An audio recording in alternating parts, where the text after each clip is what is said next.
Moi, je me souviens que quand j'étais en seconde, on me faisait des croche-pattes dans le couloir. Je savais depuis longtemps que moi, ce qui me faisait rêver, d'être great. J'étais matrixé. Non, arrête pas le combat, impossible, impossible. Quoi qu'il arrive, je me bats jusqu'à la fin. Je suis prêt à mourir presque. J'avais tellement la dalle, je pensais que j'allais tuer le mec. Tu vas où maintenant? D'une manière ou d'une autre, je sais que je réussirais. De performer dans la cage, c'était devenu ma mission et j'avais trouvé un sens à ma vie en fait. Salut mon Polo. Hello. Trop content que tu sois face à cette caméra des exfiltrés enfin. De ouf, moi aussi je suis vraiment content. Je sais que tu as traversé tout Paris avec tout ton équipement de MMA, sortie d'entraînement, tu fais 2 entraînements par jour, donc merci infiniment d'être là. Aussi, je sais à quel point tu es sollicité. Tu sais que j'en fais aucune en plus. Vraiment, effectivement, donc ça me touche beaucoup. Ça fait trop plaisir. Pourquoi cette émission elle est importante pour les gens qui suivent les exfiltrés et pour moi aussi? C'est parce que pour moi, tu es un ovni. Tu es arrivé dans un écosystème qui est en train de naître en France, qui a déjà une certaine longueur d'année aux États-Unis, mais qui naît en France, qui fait beaucoup de bruit, où il y a beaucoup d'acteurs, et pourtant tu es celui qui arrive à s'en détacher. Pourquoi? Parce que pour les gens qui ne connaissent pas Paul Denis Navarro, Polo, c'est ça. C'est un monstre. Il se réveille d'un coup et voilà, c'est ce qu'il fait. Tu connais le niveau d'Ali. Il est très bon. Merci Sonia Paul.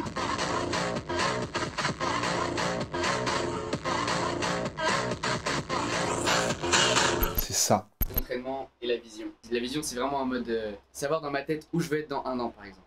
Et j'ai noté ça sur un papier et c'est soit le plus clair. Et c'est surtout ça.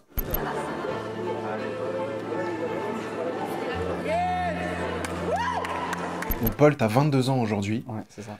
Et déjà à 22 ans, t'es champion de France, catégorie featherweight, moins 66 kilos, et tu terrasses tes adversaires dans la cage au point où les mecs se disent « Mais c'est qui ce mec qui fait ses vidéos sur YouTube, qui fait pas trop de bruit dans la vie à l'extérieur et qui est une machine de guerre dans la cage ?» Un mec, il est venu un jour, il est venu chez des... Il s'est incrusté dans des combats, il est venu, il a cogné tout le monde, il s'est barré. Mais avant tout ça, parce qu'on va pas aller trop vite, même si on aura le temps d'en parler, j'ai vraiment hâte, il y a forcément un début, des origines, les premières exfiltrations. Évidemment. Qui est Paul? D'où vient Paul? Paul, c'est... les dernières images de moi que j'ai, on va dire, c'est... qui remontent le plus loin, ça va être au collège, lycée. Collégien normal, j'avais un trio de potes, des notes correctes, qui faisaient un peu le clown en classe, qui aimaient énormément rigoler, qui faisaient beaucoup le comique, qui s'entend bien avec tout le monde, qui a plein de différents groupes de potes, qui fait des sports de combat, qui aime ça, mais pour l'instant sans plus, qui est plus sur YouTube, à faire justement des podcasts, des vidéos humoristiques comme Norman et Cyprien à l'époque. Ouais. Je déteste pas l'école, mais je suis quand même bien content de plus devoir y retourner. Cyprien! Vraiment basé sur l'humour, des vidéos d'humour quoi. Donc tout mon collège, au lycée j'ai un peu arrêté parce que j'avais du mal un peu avec le regard des autres. Mais sinon, enfant normal, mais je commençais déjà à entreprendre des choses, essayer de faire les choses un peu, lancer des petits projets, j'aimais bien. Attends, je trouve ça génial parce que c'est vrai que toi tu fais partie de cette génération qui a eu à sa disposition l'outil internet et l'outil de captation vidéo pour se mettre en scène. Ça c'est top. On n'a pas 1000 ans de différence non plus, mais moi je suis né en 92 et c'est vrai que pour nous c'était quasiment impossible. Les caméras coûtaient une blinde, internet coûtait une blinde aussi. Comment on fait quand on est jeune, déjà, pour avoir cet esprit entrepreneurial qui d'ailleurs va te suivre, parce qu'on annoncera à la fin de vidéo, on parlera à la fin de cette vidéo d'un projet entrepreneurial que tu as lancé, qui est une dinguerie. Enfin, en tout cas, moi, je trouve que c'est exceptionnel, je suis très fier de toi. Mais avant ça, comment ça se passe? Parce que tu as parlé d'un truc qui est essentiel et dont on aborde la question quasiment à chaque épisode des Exfiltrés, le regard des autres. Comment on fait, à ce moment-là, pour prendre la décision, acheter une caméra, se mettre un truc et la poster? Qu'est-ce qui t'anime à ce moment-là quand t'es jeune? Mais justement, j'essaie de revenir en arrière, parce qu'aujourd'hui, c'est peut-être différent la réponse que je donnerais. Mais il y a 10 ans, je sais pas, quand j'étais au collège, je sais même pas, j'essaie... En fait, juste, j'avais une envie. Je me souviens que la première fois que j'ai fait une vidéo, c'était avec un téléphone, je crois. Je revenais du spectacle de Norman. Et j'avais énormément aimé l'événement. J'étais jeune et le fait de se mettre en scène devant du monde et avoir le regard des autres, mais d'un côté positif, où on est admiré, ça m'a beaucoup plu. Ça t'a inspiré? Ouais, se mettre en scène, ça m'a beaucoup plu. Et comme je faisais déjà un peu le clown en classe, je me suis dit, bah, je vais essayer de le faire sur Internet avec plus de gens. qui peuvent me regarder. Et donc j'ai commencé avec le téléphone et après j'ai acheté une caméra et au départ il n'y a pas grand monde qui le sait et puis après on en parle à des potes, puis après ça se sait de plus en plus. Ouais. Et quand t'es jeune, là je me posais pas trop de questions, juste je faisais. Mais comme je t'ai dit, au lycée, quand je suis arrivé au lycée, justement là, Tout il y a eu, change. là tu grandis, tu te rends pas compte quand t'es plus jeune. Là, tu veux plaire aux filles, tu veux avoir un peu de popularité, tu veux avoir une belle estime de toi. Et quand il y a pas mal de personnes qui te critiquent ou qui ont pas forcément une mauvaise image de toi, mais qui vont descendre ton estime, ça peut faire mal. Et ça m'a fait mal. Et du coup, j'ai arrêté cette chaîne pendant longtemps. J'avais 25 000 abonnés à l'époque, donc quand j'étais au Waouh, lycée, putain, c'était... déjà. Ouais. C'est monstrueux, mec, au début de YouTube, 25 000 abonnés. Après, C'est vrai qu'aujourd'hui, t'as 200 000 ouais. sur YouTube. Là, c'est une autre chaîne, du coup, parce que j'ai supprimé celle à 25 000, Sur Instagram, t'es près de 200 000 aussi. 300 000, 200 Ah, 000. pardon, désolé. Le seul truc que je me suis dit, bon, allez, peut-être que là-dessus, il est moins fort, c'est Twitter. J'ai fait, ok, 17 000 personnes quand même. J'ai même pas D'accord, Twitter, c'est pas normal, mon compte. tu vois. C'est pas mon compte Ah bah, Twitter. tu vois. Donc, mais c'est juste monstrueux. Mais il y a un truc qui est hyper intéressant sur ce que tu dis. Et qui peut être, je crois, un conseil pour les gens qui te regardent. Comment on gère le regard des autres? Comment on fait pour conserver la flamme quand on change et qu'on arrive dans un environnement où, en fait, putain, le lycée, c'est peut-être différent que le collège, mais c'est tout aussi dur parce qu'il y a de nouveaux buts qui arrivent. Tu vois, t'as parlé des nanas, des trucs. Mm. Comment on fait pour rester fier, garder la confiance qu'on a en soi et pas se laisser abattre et dire, bon, bah, tu vois, cette chaîne à 25 000, je la ferme, mais tant pis, quoi. Mais en fait, ça dépend du domaine dans lequel tu es. En fait, je parlais de ça avec des amis il y a quelques mois, je m'en souviens. C'est plus facile d'assumer quand tu es dans le sport. Donc ça va, tu arrives à performer un petit peu, c'est cool, c'est facile. Tu t'entraînes, tu gagnes, bon, bah voilà, les gens ils sont contents pour toi, voilà. Par contre, quand t'es dans un domaine créatif, soit de l'art, de la musique, où vraiment c'est très subjectif ton travail est très subjectif, que les gens aiment ou n'aiment pas, ça dépend du type de profil. Là, c'est beaucoup plus difficile, surtout aussi quand tu es dans l'humour, je sais pas, dans la création de vidéos. Là, c'est plus compliqué. Donc pour moi, faut s'entourer de personnes qui vont pas te lécher les bottes à te dire que tout est bien ce que tu fais, mais qui vont essayer d'avoir un regard critique. Essayer de on va revenir aux choses classiques, mais d'avoir un bon entourage L'environnement, bien ouais, sûr. mais vraiment avec des personnes qui ont un esprit critique et de pas forcément trop écouter les personnes qui sont juste là, qui sont juste des haters, qui sont juste là, quoi que tu fasses, ils vont vouloir te casser et ne pas aimer. Mais ça, c'est compliqué quand t'as pas la maturité, quand t'es au lycée, justement, sûr. et puis c'est un environnement différent aussi. Tous les jours, tu vas au lycée, tu fréquentes globalement les mêmes personnes, et puis c'est des personnes qui sont pas non plus qui sont pas très matures non plus. Ouais. Il y a une énorme influence sociale comparé au monde adulte ou en dehors du lycée où chacun fait un peu sa vie, même s'il y a des gens qui vont critiquer globalement. La plupart des personnes, ils vont commenter sur Instagram, sur YouTube, mais dans la vraie vie, personne ne va rien te dire. C'est clair. Alors qu'au lycée, on peut te dire les gens vont être très crus, très francs. Moi, je me souviens quand j'étais en seconde, on me faisait des croche-pattes dans le couloir parce que je faisais des vidéos humoristiques et tout ça. Après, c'est vrai que quand j'ai regardé les vidéos, c'était peut-être pas forcément les vidéos les plus drôles non plus. Faut absolument que tu me les montres, mec. Ah, mais- Tu vois, ma Là, c'est curiosité. sur un disque dur, là, j'ai même pas ouvert depuis assez longtemps. Moi, j'adore mon lit. C'est mon endroit préféré dans toute la maison. Mais ouais, c'est difficile d'assumer ces métiers-là artistiques. Ouais. Enfin, en tout cas, quand tu es au lycée et tu t'affiches. Donc, pour répondre à la question du début, bien s'entourer, croire en son projet, essayer de toujours s'améliorer et garder un entourage sain. Ouais. Mais c'est difficile de pas écouter les autres, hein, quand tu es au lycée surtout. Je comprends tout à fait. Je pense que tout le monde qui est passé par le lycée, c'est-à-dire 99,9% des gens en France, voit très bien ce Ouais. dont on parle. Mais C'est t'as ça. parlé des sports de combat. Ouais. Est-ce que ça t'a été utile? Déjà, quel sport de combat tu faisais? Tu viens de Rennes, originellement. Exactement. C'est quoi à quoi ressemble Paul qui fait des sports de combat aujourd'hui? Parce que Mm. moi, j'ai des photos. Tu vois, j'ai pas les vidéos de ça, mais j'ai des photos de toi en train de faire des sports de combat. Ah ouais? C'est ça que j'ai posté. Merci Alexandre. Ah ouais, c'est absolument fou. Tu peux me reposer la question? Toi, lorsque tu démarres les sports de combat, tu démarres par quel sport de combat? Parce que j'imagine que ça a été une base hyper importante pour ton développement sportif après. Est-ce que ça te plaît? Est-ce que c'est juste du fun? Est-ce que c'est les parents qui te poussent? Est-ce que tu y vois l'intérêt? Est-ce que tu vois un peu la vision dès le départ ou pas du tout? Non, pas du tout. Au départ, c'est mon père qui me met au judo. Et je pense que c'est une très bonne idée. Je pense que tous les enfants devraient commencer ou en tout cas faire un peu de sport de combat dans sa vie. C'est important, je pense, de faire face à l'adversité. Ça construit un caractère, ça éduque aussi beaucoup. Le sport de combat, on apprend des valeurs, on apprend le respect d'autrui, exactement. Je trouve ça vraiment important. Moi, d'en faire quelques années quand tu es jeune. Et donc, j'ai fait 4 ans de judo. Mais après, j'en avais marre de chuter, de me relever, chuter, me relever, ça me gavait. Je voulais faire des frappes. Donc, on était allé à un salon de sport de combat où il y a comme le salon qu'on voit souvent tous les ans. Là. Porte de Versailles. Ouais, exactement. Je sais plus comment ça s'appelle, salon de. Je sais plus. Je sais plus. Mais voilà, tu vois de quoi je parle. Où tu as plein de sports de combat. Et j'étais allé à un événement comme ça avec mon père et j'avais vu de l'apkido, qui est un sport de combat où il y a un côté très démonstratif, des coups de pied sautés, des techniques avec des éventails et tout. J'aimais beaucoup la dynamique. Ouais.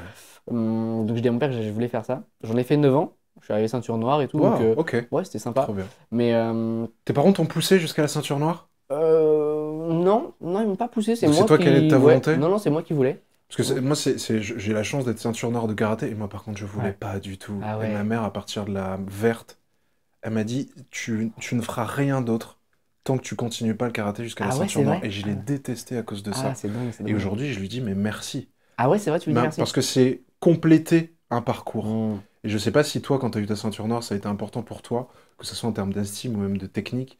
Mais compléter un parcours, je trouve que c'est important d'en parler pour les générations actuelles. Parce qu'on est un peu dans Aller au bout du l'époque chemin. où on démarre des trucs, on les arrête. On Ouais. démarre des trucs, on les arrête. Que ce soit même le forfait téléphonique ou même les relations de couple, tu sais, on a moins ce côté terminer les choses Mm. qu'on commence. Carrément. Et je trouve que c'est quand même important. Bah là, pour le coup, ma ceinture noire, j'ai jamais reçu physiquement, donc j'ai jamais pu sentir que j'avais concrétisé la chose. Et en plus, souvent, on dit dans les sports de combat, en vrai, quand t'as la ceinture noire, c'est pas la fin, justement, c'est le début. ouais. Donc voilà, mais j'ai eu le grade de ceinture noire, mais bref, fallait faire Trop bien. la paperasse pour l'avoir, je l'ai pas fait. Et donc j'ai fait beaucoup de côté, il y avait vraiment ce côté démonstration, mais très peu ce côté combat. Ok. Très peu de mise en pratique. Bon, parfois on le faisait vers la fin, ça commençait à se mettre en place dans la salle où je m'entraînais, mais c'était beaucoup de coups de pied sautés, comme j'ai dit, des techniques avec des éventails, de self-défense un peu, donc très sympa pendant un temps. Et puis après j'ai découvert le MMA. En fait, j'ai pas vraiment découvert le MMA, j'ai vu un film, la biographie de McGregor, Ok. et j'ai trouvé ça, Sur Netflix, ouais. exceptionnel. Bah, en fait, pour moi, c'est mon film préféré. This life, it's an up and down mental game. I'm gonna fight for me. I don't let defeat faze me. Non, en fait, ce que j'aime dans ce film, c'est pas. Bon, c'est McGregor, mais c'est qu'on voit toute l'ascension. Et c'est un peu ce que moi j'ai voulu faire après avec ma chaîne YouTube. Et ça m'a vraiment épaté. Quand j'ai vu, on le voit, c'est extraordinaire. Ce film, j'ai dû le voir 30 fois. Quand on le voit chez sa mère avec sa femme, une vie normale, il fait du MMA, il n'y a rien de spécial. C'est même délabré un peu chez Ouais, lui. Hein. Il c'est- partage la chambre du haut, je vois très bien Ouais, ce truc. ouais, Ouais, je m'en c'est ça, rappelle. exactement. Ah, bien Et sûr. tu vois qu'il gagne ses combats les uns après les autres, qu'il a la hargne. Ouais.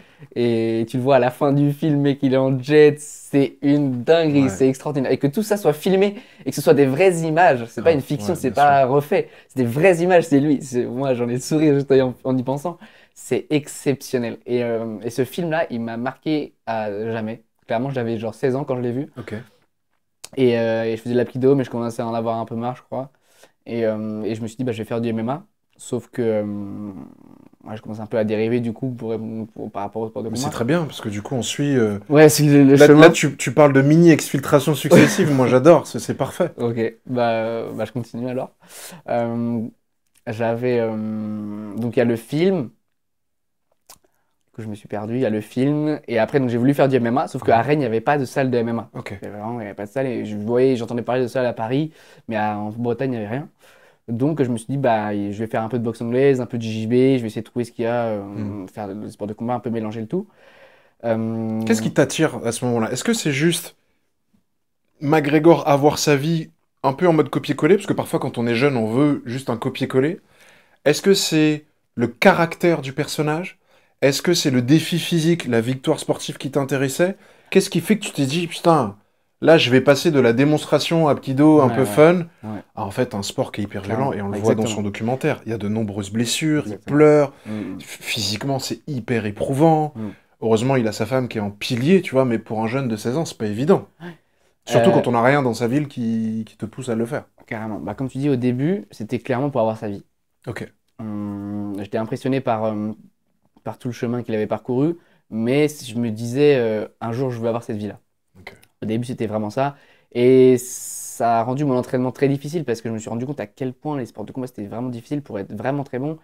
Faut s'entraîner quotidiennement et puis j'étais frêle, je tournais, je me souviens, j'étais au JJB, je tournais avec des mecs vraiment lourds et qui étaient forts, qui s'entraînaient depuis un moment au sol et parfois j'allais m'enfermer dans les toilettes, je pleurais. Ouais.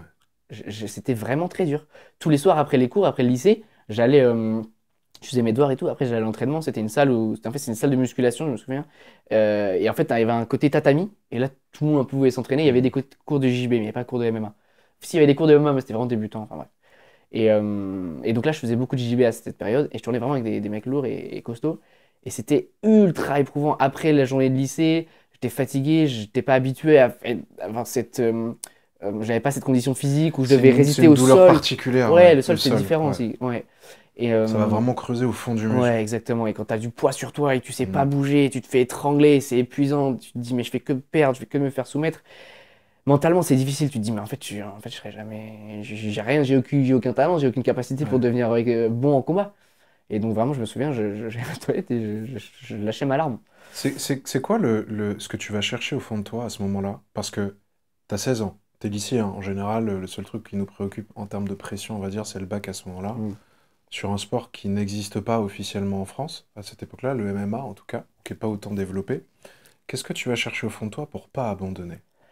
Et en fait, je savais depuis longtemps que, quand j'ai commencé à faire des vidéos YouTube, que moi, ce qui me faisait rêver, c'est d'être pas... comment dire? Comment trouver les bons termes? D'être great. Ouais. D'être une personne... très bien. Bah, The Notorious. Ouais. D'être quelqu'un, en fait. J'ai toujours rêvé d'être quelqu'un. Mais je trouve que c'est la plus belle chose du monde. C'est ce que théoriquement, je te donne mon point de vue, tout le monde n'est pas d'accord parce que les gens vont dire tu manques d'humilité, mais moi j'ai passé ce stage, je m'en fous totalement. Bien sûr. Je pense que ça devrait être le goal de tout être humain, de devenir quelqu'un dans son secteur. Et d'ailleurs, c'est Michelle Obama, la femme de Barack Obama, qui a écrit un bouquin qui s'appelle Devenir. Et elle te dit, en fait, ça devrait être le leitmotiv de tout individu sur Terre. Devenir quelqu'un. Carrément. Pas réservé aux stars.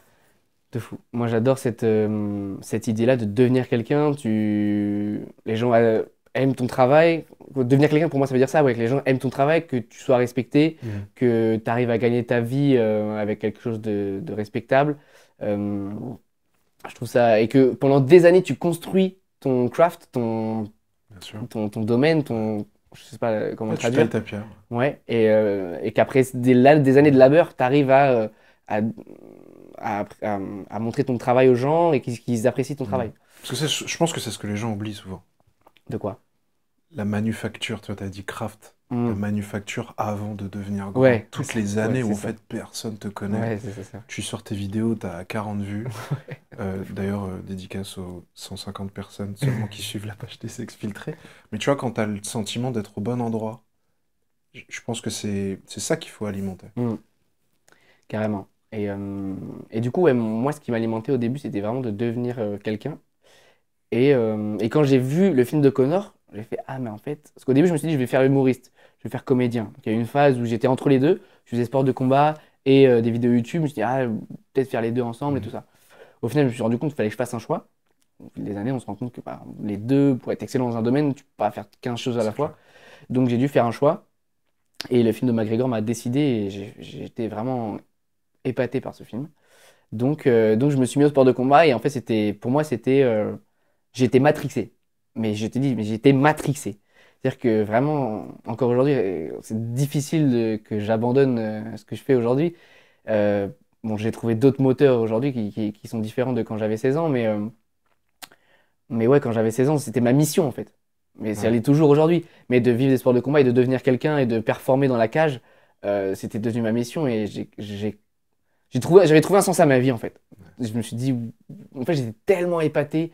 Je voyais ce film en boucle et tellement matrixé et par les phrases inspirationnelles. Il parle en plus en phrases inspirationnelles c'est tout le trop temps. puissant, Chaque phrase, c'est ça. Ouais. He said he has dedicated his life to his art, and he has lost his mind in the process.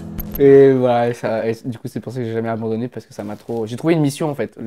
On voit souvent sur Insta, souvent sur Insta, c'est des trucs clichés, mais moi ça me touche, ça me parle beaucoup. Par exemple, ton why, si ton why il est vraiment important, le how après il va venir tout seul. Donc, c'est le cercle d'or de Simon Sinek. Ah ouais? Ouais, ça s'appelle le cercle d'or. Ok. Le why, le what et le how. Ok. Le pourquoi, le quoi et le comment.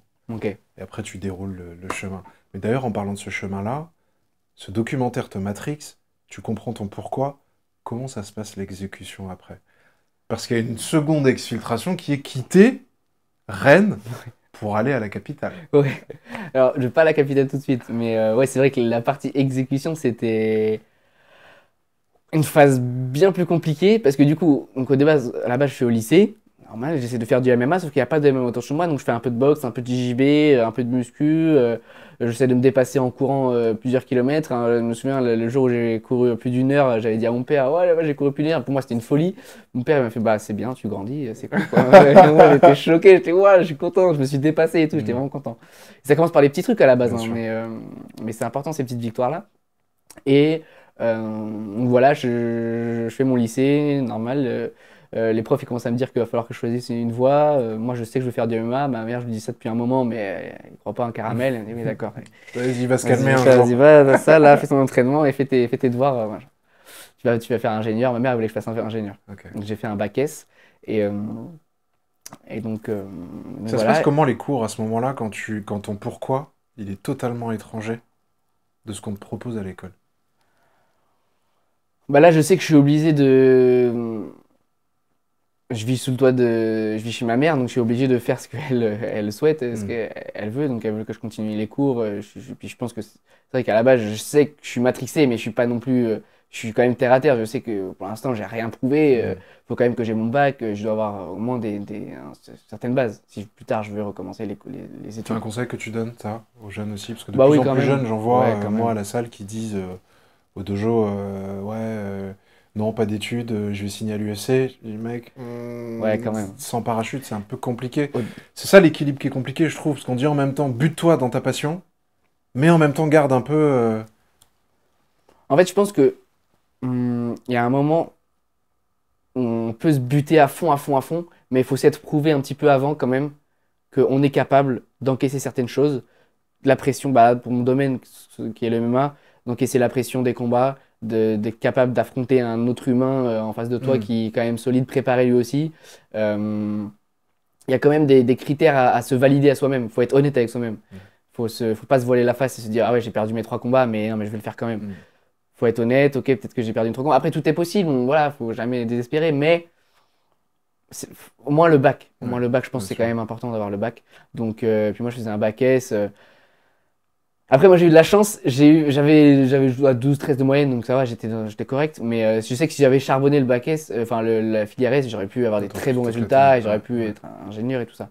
Mais c'était pas ma passion, c'était pas ce que je voulais faire. Donc, je faisais le minimum. Après, là, moi où j'ai eu de la chance, c'était en 2020 que j'ai eu le bac. Donc, c'était la génération Covid. Ouais, c'est la génération Covid, donc on l'a donné. Enfin, avec la moyenne. Donc ça, j'ai eu de la chance. Mais ouais, quand même, c'est important d'avoir au moins le bac et après se lancer à fond dans son projet. Et puis si ça fonctionne pas au bout de 3 ans, on peut revenir à des études et voilà, faire autre chose. Okay. Mais ouais, le bac, je pense que c'est le minimum. Donc tu as ton bac en poche. Qu'est-ce qui se passe? Donc le bac en poche, je dis à ma mère que, même à mes profs, je dis que je vais prendre une année sabbatique. Enfin, moi je sais que je dois prendre une année sabbatique, je vais juste arrêter les études et faire, en tout cas, me donner une chance de faire du MMA. Mais je leur dis que je prenne une année sabbatique pour aller en Irlande, apprendre le MMA dans la salle de McGregor, avec son coach et tout ça. Ok, d'où l'Irlande. D'où l'Irlande, exactement. Et donc là, ma mère, je lui dis, j'y vais pour apprendre l'anglais. Elle se dit, bon, il va faire son MMA, quelques mois, il va se faire terrasser la gueule. De toute façon, tu lui présentes un projet quand même crédible. Ouais. Plein de gens font des années sabbatiques. Après, j'étais un peu obligé, il fallait que j'étais obligé de la convaincre d'une certaine manière. Et puis les profs, il fallait que je mette quelque chose sur Parcoursup, donc j'ai mis année sabbatique. Okay. Donc voilà, et ça, en y repensant, c'est vrai que c'était une période compliquée. Hein. C'est une période compliquée pendant 2 ans, même 3 ans, 3 grosses années quand même, où je suis parti de chez moi, où c'était la galère. Déjà pour l'Irlande, je pars en Irlande, mais après je pars en Irlande avec mon sac à dos, personne m'attend là-bas, hein. Je pars tout seul, vraiment. Il y a vraiment rien qui m'attend, j'ai aucun talent, il n'y a aucune prédisposition qui disent que je peux faire quelque chose dans les MMA. Je suis vraiment tout seul dans ma tête. Hein. Donc pour l'instant, ça fait un peu flipper ma mère, ce qui est compréhensible. Donc je me souviens, je prends un car jusqu'à Cherbourg, je prends le bateau. C'est réel maintenant, c'est réel.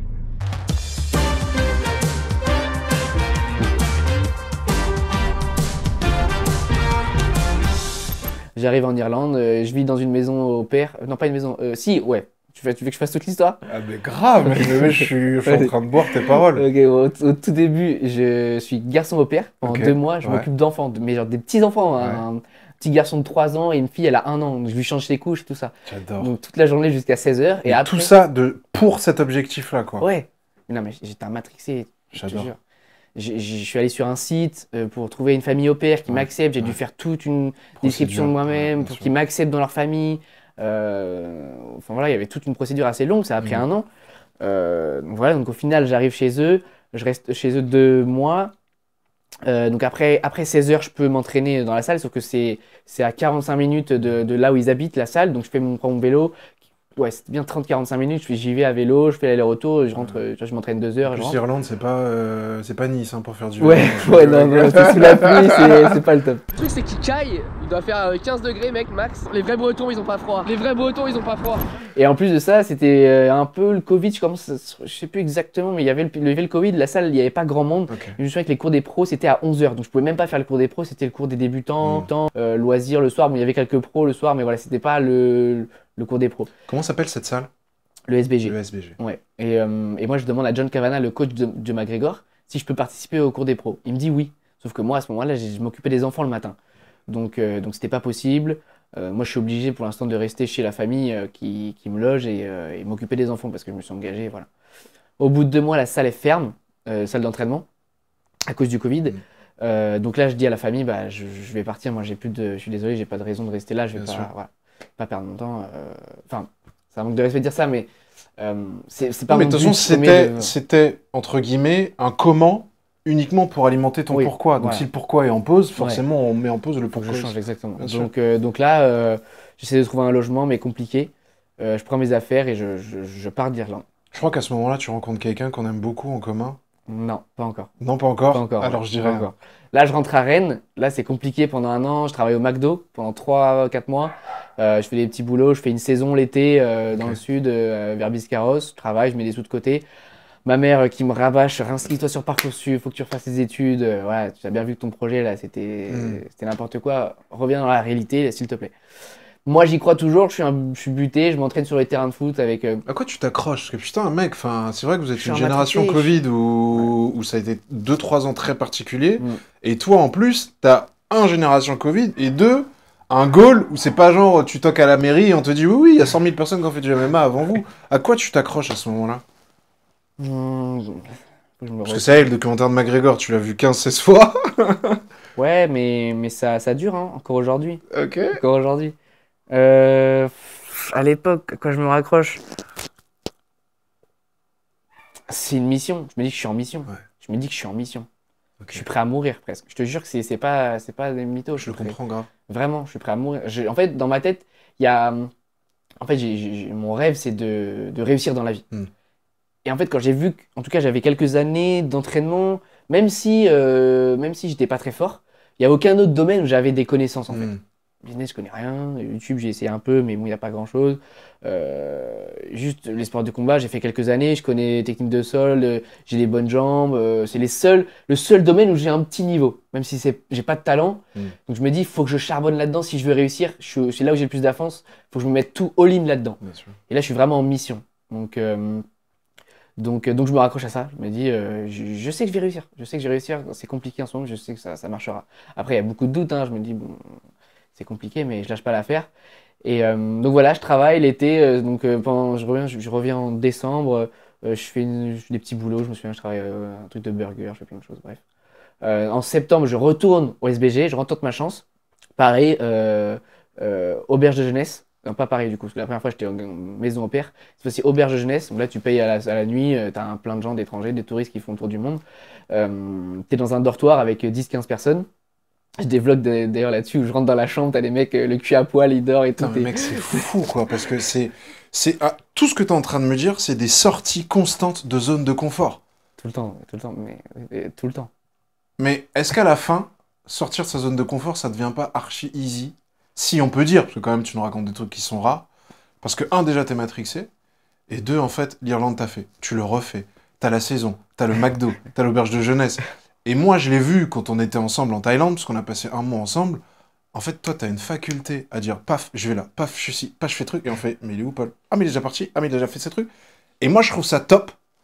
Parce que t'es dans l'action permanente. Que ça qui... Et on est quand même des individus. L'homme, c'est plutôt quelqu'un qui est dans la réflexion. On a un peu peur, on veut des plans, on veut être sûr. On se dit, tu pars en Irlande, t'as un oncle ou une tante qui peut t'accueillir. Ah, si tu connais personne, je pars pas.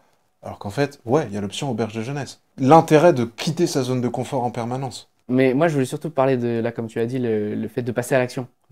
Évidemment, il faut avoir un minimum... En fait, il faut savoir là où tu veux aller. Et après, j'y vais. Et je sais là où je veux aller, j'y vais. Après, parfois, c'est bien de prendre un petit temps de recul, essayer de savoir, ok, quel chemin je vais prendre, mais il ne faut pas que ce soit trop long, il ne faut pas que je prenne 15 ans.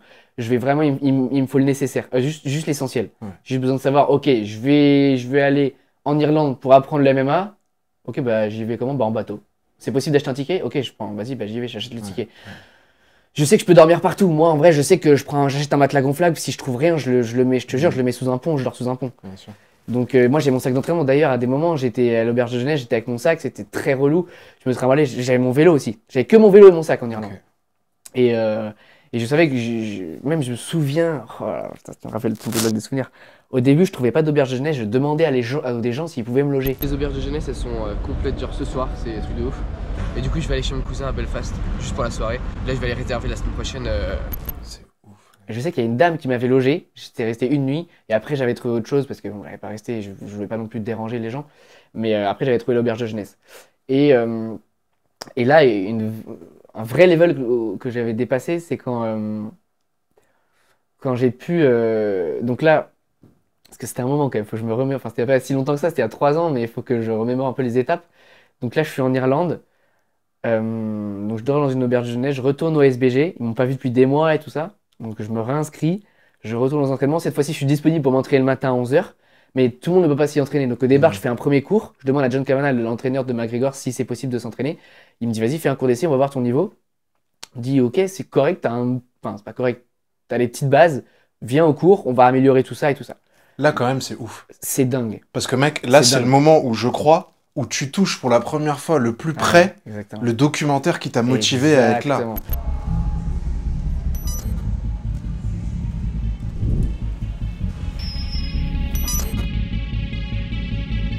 Mais même avant ça, même quand je suis rentré dans la salle, un truc tout con, dans le documentaire, il y a des bips qui annoncent les rounds de McGregor quand il fait ses rounds. Et quand je rentre dans la salle, il y a exactement le même bip que j'ai jamais entendu d'ailleurs, ailleurs, autrement. Et là, j'entends ces bips. Donc là, je fais, waouh, ok, je suis dans le délire. Je me rapproche petit à petit. Et là, en plus de ça, John Kavanagh, il m'autorise à participer au cours des pros. Je me souviens, j'avais dit ça à mon père. Il me dit, waouh, ça c'est vraiment cool et tout. On se souvient que ça l'avait marqué. Et même moi, j'étais choqué. John Kavanagh, pour moi, c'est quand j'ai vu l'entraîneur de McGregor, c'est extraordinaire. Donc ouais, c'est fou. Je m'entraîne avec des combattants du Bellator. Il y a pas énormément de combattants de l'UFC, mais des combattants du Bellator. Je rencontre Azael Adjouj, très bon ami à moi aujourd'hui, et qui est combattant du Bellator. Un mec exceptionnel. Je lui fais un grand câlin à distance à celle, parce que j'ai découvert un vrai homme derrière le... Tu sais, il y a toujours des hommes derrière les combattants, combien de merde, et c'est quelqu'un de vraiment bien. Ouais, carrément. C'est vraiment une bonne personne. Et c'est un mec qui m'a aidé sur énormément de plans. Et je reviendrai après, mais vraiment un bon gars. Et combattant de fou. Mais vraiment un excellent niveau. Il a fait des sparring avec Connor et tout. Il tenait. Il tenait bien, ouais. C'était extraordinaire. C'est fou, ça.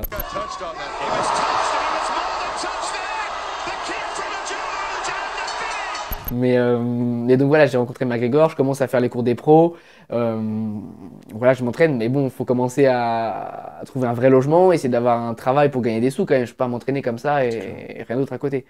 Donc là, j'apprends qu'il y a un dortoir dans la salle, j'étais même pas au courant.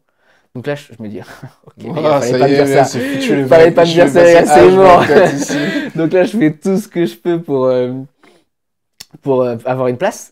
Donc ça dure une semaine, 10 jours. Tous les jours, je les tanne. Vous avez des nouvelles ou pas? Non, attends, on demande, faut qu'on demande à machin et tout. Il n'y a pas de nouvelles encore. Le lendemain, non, vous avez des nouvelles ou pas? Non, mais parce que moi, j'ai besoin de. Vous avez des nouvelles ou pas? Il faut un lit, il faut quelque chose. Au bout d'un moment, au bout de 10 jours, donc là, moi, je suis encore à l'auberge de jeunesse avec des touristes un peu à droite à gauche, mais t'as pas d'intimité, t'as ton lit, ton sac, c'est compliqué de faire tes lessives. Puis même mentalement, c'est pas le top pour la récup. Voilà, ouais, exactement. T'es en vagabond en fait. En vagabond, t'es pas installé. Et au bout de 10 jours, je choisis ça, après au bout de 10 jours, il y a une place. Donc je suis trop content. Je suis trop heureux, mon gars. J'ai une place pour dormir au SPG, mon gars. C'est incroyable, frère, c'est incroyable. Incroyable. Je le jure, je vais donner tout ce que j'ai. Tout ce que j'ai au fond de moi, je vais le donner dans mon projet. Je suis prêt à mourir pour ça, je le jure, je regarde dans les yeux. Je suis prêt à mourir pour ça. Vraiment, je peux m'installer dans la salle et tout, et là, ça y est, quoi. Je peux enfin me dédier un peu à mon sport. Et donc je suis vraiment vraiment content, mais après se pose un autre problème, c'est que comment faire de l'argent, travailler, parce que là-bas il faut un PPS number pour travailler, faut faut une adresse pour pouvoir avoir un numéro pour pouvoir travailler, enfin c'est un petit peu spécial.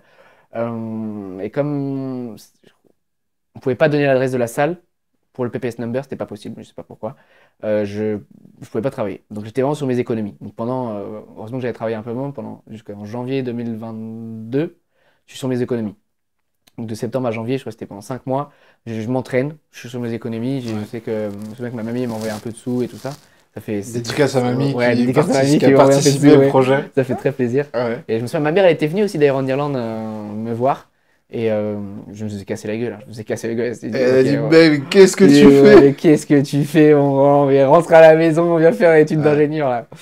Et bref, voilà, mais encore une fois, très souvent déprimé parce que le temps là-bas c'est pas fou, je me fais casser la gueule tous les jours. J'ai pas de potes particulièrement, je fais rien d'autre que du MMA et c'est un grand entrepôt où tu passes tout ton temps au même endroit, t'as une cuisine et tout ça, c'est bien pour l'entraînement, mais au bout d'un moment, c'est bien de sortir un peu de cette zone-là pour voir autre chose. Et même t'es humain, tu vois, donc t'as besoin de potes, t'as besoin d'affection, t'as besoin de trucs, t'as besoin de gens qui te soutiennent en physique. Et c'est pas forcément simple, j'imagine, dans ces environnements très concurrentiels aussi. Carrément. Donc compliqué, même si je faisais pas partie de la concurrence encore. Ouais, c'est important. Bref, et du coup, voilà. Et après, en janvier 2022, ouais, c'est ça, j'ai toujours pas de combat. Je fais toujours pas de combat d'MMA, on me donne pas ma chance, je comprends pas. Je parle au coach, mais tu sais, je suis un nouveau, donc voilà, je m'entraîne, mais on s'occupe pas tellement de moi, on a un peu rien à faire. Ce que je peux comprendre. Moi, je suis pas irlandais, j'arrive à m'entraîner, bref. Comment on fait pour faire sa place? Si on peut faire une toute petite parenthèse là-dessus, parce que aujourd'hui, la mobilité internationale, c'est un truc de plus en plus facile, les jeunes y partent, mais c'est vrai que forcément, quand tu es dans un environnement à l'étranger, on a l'habitude, t'es le Frenchie, t'es l'anglais, du truc. Comment on fait pour faire sa place? Est-ce que c'est de la sympathie? Est-ce que c'est montrer son niveau? Est-ce que c'est rien lâcher? Est-ce que c'est la persévérance? Toi, t'as joué sur quoi pour faire comprendre à ces mecs-là, je suis là, je vais pas partir, je suis pas de passage, comme ces mecs parfois qui viennent, qui font un mois dans un club parce que c'est le club de Conor et qui repartent. Qu'est-ce qui transpirait de toi, entre guillemets? La détermination? Ouais, la déter, mais en vrai, je crois que j'ai jamais vraiment fait ma place. Hein. J'ai jamais vraiment fait ma place là-bas. Je sais que j'ai été plus considéré au fil du temps quand on me voyait à l'entraînement, quand on voyait que je me donnais au sparring, je donnais tout ce que j'avais, on me considérait plus.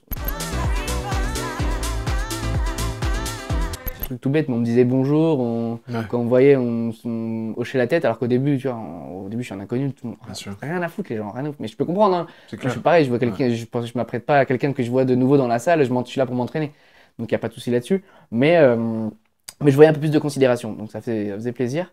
Et ouais, bah, c'est ça, en vrai. Montrer que tu te donnes, que tu es persévérant, que tu n'es pas là pour rigoler, que tu n'es pas là un jour sur deux, tu es là tous les jours, que t'as quitté ton pays quand même pour t'entraîner, que tu essaies de vraiment apprendre, tu poses des questions, tu es véritablement gentil, en tout cas tu essaies de faire le bien. Mais parfois, d'ailleurs j'ai une anecdote là-dessus, parfois c'est compliqué parfois de bien mesurer, comment dire, d'être gentil, mais les sparring non plus c'est pas gentil, il faut quand même gagner tes rounds. Et je me souviens, je combattais, je faisais un sparring avec un mec, c'est même pas un sparring, c'était un tatami ouvert, on tournait avec des mecs, un gars du Bellator, et on tourne et tout ça, on fait un échauffement, et je mets un genou sauté, mais je mime, je le touche pas. Le mec, il a vrillé, il arrive, et d'un coup, il veut me tuer, je te jure, il veut me tuer. Il me tourne dessus, il m'envoie des patates dans tous les coups, dans tous les sens, il m'amène au sol, Non, au début, il arrive pas à me mettre au sol. À un moment, il arrive, je me protège, je défends ses bras. Il arrive pas à me frapper, il me prend ma tête, il me met un coup de tête. Alors que je suis au sol. Ok. Le bip, il sonne. Tout le monde voit la scène, hein. Et le mec, il veut vraiment me casser la gueule. Et le bip, il sonne et le mec, il continue de me cogner. Il continue de me cogner. Mais là, c'était un produit Bellator, je commençais la MMA, il me défonçait. Et le coach, il est obligé de le tirer. Il le tire pour l'enlever de moi, quoi. Et en fait, le lendemain, déjà, j'avais le nez tout long pété. J'ai une photo où j'ai les yeux tout jaunes, tout petits, le nez énormément gonflé. J'ai vénère un gars, on s'est embrouillé, il m'a mis un coup de tête. Donc, en fait, j'avais le nez méga gonflé et là, ça se propage autour des yeux. Je suis en train de me transformer en panda, mais un bon gros panda. Et en fait, j'ai voulu me faire respecter. En fait, je crois même pas, j'ai juste voulu faire l'exercice normalement, mais ça a mal été interprété. Ouais, t'as compris ce que c'était l'ego dans cet environnement-là. C'est ça. Est-ce qu'à ce moment-là, il y a un nouveau Paul qui naît, entre guillemets, celui qui comprend ce que ça va lui coûter d'atteindre ce goal-là qu'il a vu dans le documentaire de Non, ça, McGregor? j'avais déjà compris avant, Ouais. ouais. J'avais déjà compris depuis bien longtemps que ça allait être extrêmement dur. Parce Mais que je sais que moi, aujourd'hui, les gens sont encore étonnés de ta gentillesse à l'extérieur. T'es pas dans un personnage, t'es vraiment comme ça. Et ils se disent, mais comment ce mec-là, il arrive à être aussi chill à l'extérieur, aussi friendly, aussi sympathique, et en plus, à travers tes vidéos YouTube dont on va parler juste après, tu renforces ce caractère-là, alors que putain, à la cage, ça fait 2 fois que j'en parle dans les Index Filtrés, mais c'est Alexandre, qu'on a en lien commun, qui dit, mais mec, quand tu rentres dans une cage et qu'on ferme derrière toi, genre c'est un autre monde. ouais. Genre tu peux pas être le perso chill, tranquille, j'y vais doucement. Non, là, c'est plein de balles. Mais dans la cage, en fait, c'est facile. Enfin, c'est facile. Ça se construit, je veux dire, mais faut juste être en mode, le mec en face, je vais le tuer, là, il n'y a plus de gentillesse. Là, je vais dire des mots crus, mais je m'en bats les couilles, je vais lui rouler dessus. Ah, bien sûr. Là, c'est en mode sombre. Par contre, en dehors, ce qui est compliqué, c'est quand tu es dans les tatamis ouverts, que là, tu es avec tes partenaires d'entraînement. Là, c'est compliqué de. En tout cas, quand tu es dans une nouvelle salle, aujourd'hui, moi, là où je suis, l'US Métro, là, je connais mes partenaires, il n'y a pas de souci. Mais au début, de toute façon, quand tu arrives dans une nouvelle salle, tu es obligé de te faire respecter et d'essayer de battre tes adversaires. Mais c'est difficile de trouver ce juste milieu entre pas aller à la bagarre pour blesser quelqu'un, mais quand même se faire respecter sans être trop gentil. C'est difficile de trouver ce juste milieu-là, et j'étais en train justement d'apprendre ça au SBG en tout cas. J'en ai marre, mec. Je suis une merde au grappling, je me fais enculer tout le temps, matin, soir, je me fais enculer. Mec, j'ai envie de chialer, mec. D'accord. Donc c'était pas un nouveau Paul, c'était juste un Paul qui apprend quelque chose de plus. Est-ce que tu deviens tu deviens adulte plus rapidement? Cette expérience d'Irlande, elle te fait maturer plus vite que prévu? Parce que souvent les humains qui ont des parcours exceptionnels, et je considère que tu en as un, ont des périodes comme ça, denses, où en fait on saute des étapes.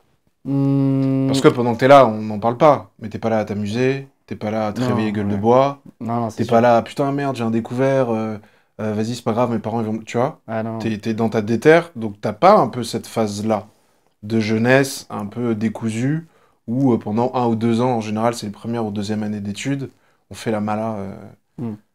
Les gars, vous inquiétez pas, je me laisse pas distraire. Pourquoi je suis dans ma pull de 9 mètres carrés à votre avis? Tu sais, il y a un truc de Connor que j'ai écrit là. It was isolation, visualization, dedication, no outsiders, no distraction. Et je pense que c'est très vrai, tu vois. Et j'en ai rarement parlé, j'ai essayé d'avoir des meufs et tout, mais tellement dans mon délire que la meuf, je lui envoie pas de message pendant 2 semaines et elle pète un plomb.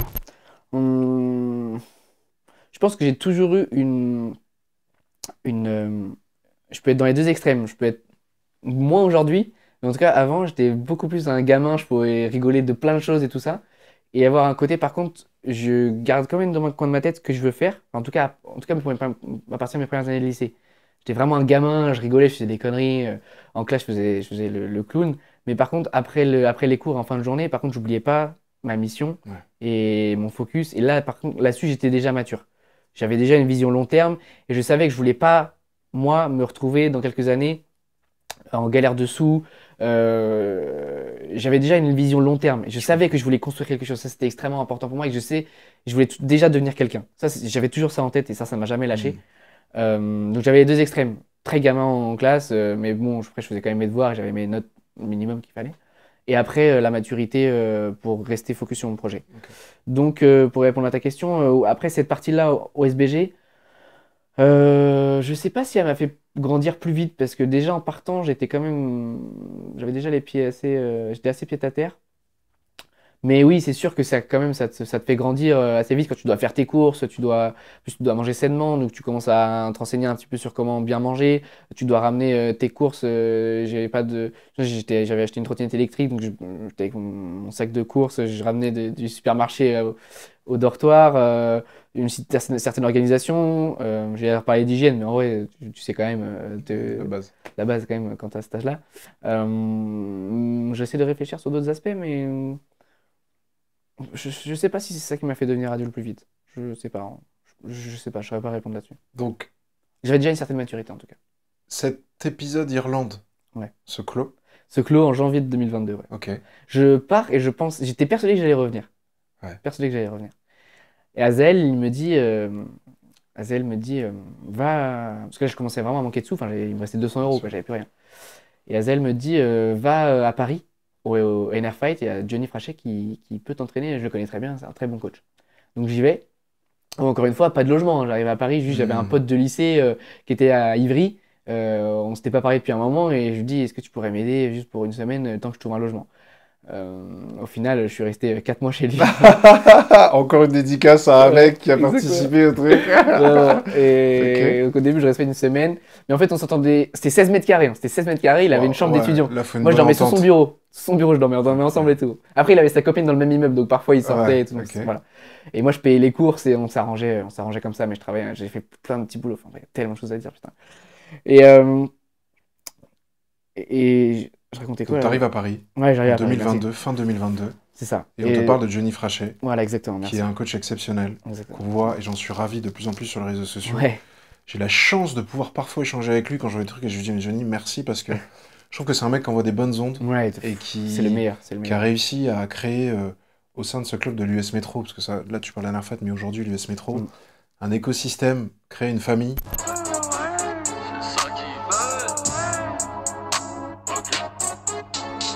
Ce qui, je crois, est très positif pour votre progression. Ouais, On en parlera juste après. Paris, NR Fight. Ok, donc là, ouais, j'arrive au NR Fight. Donc, encore une fois, je connais personne. Une nouvelle fois, je suis un inconnu qui vient pour s'entraîner. Encore une fois, je suis toujours personne. Je veux juste faire du MMA.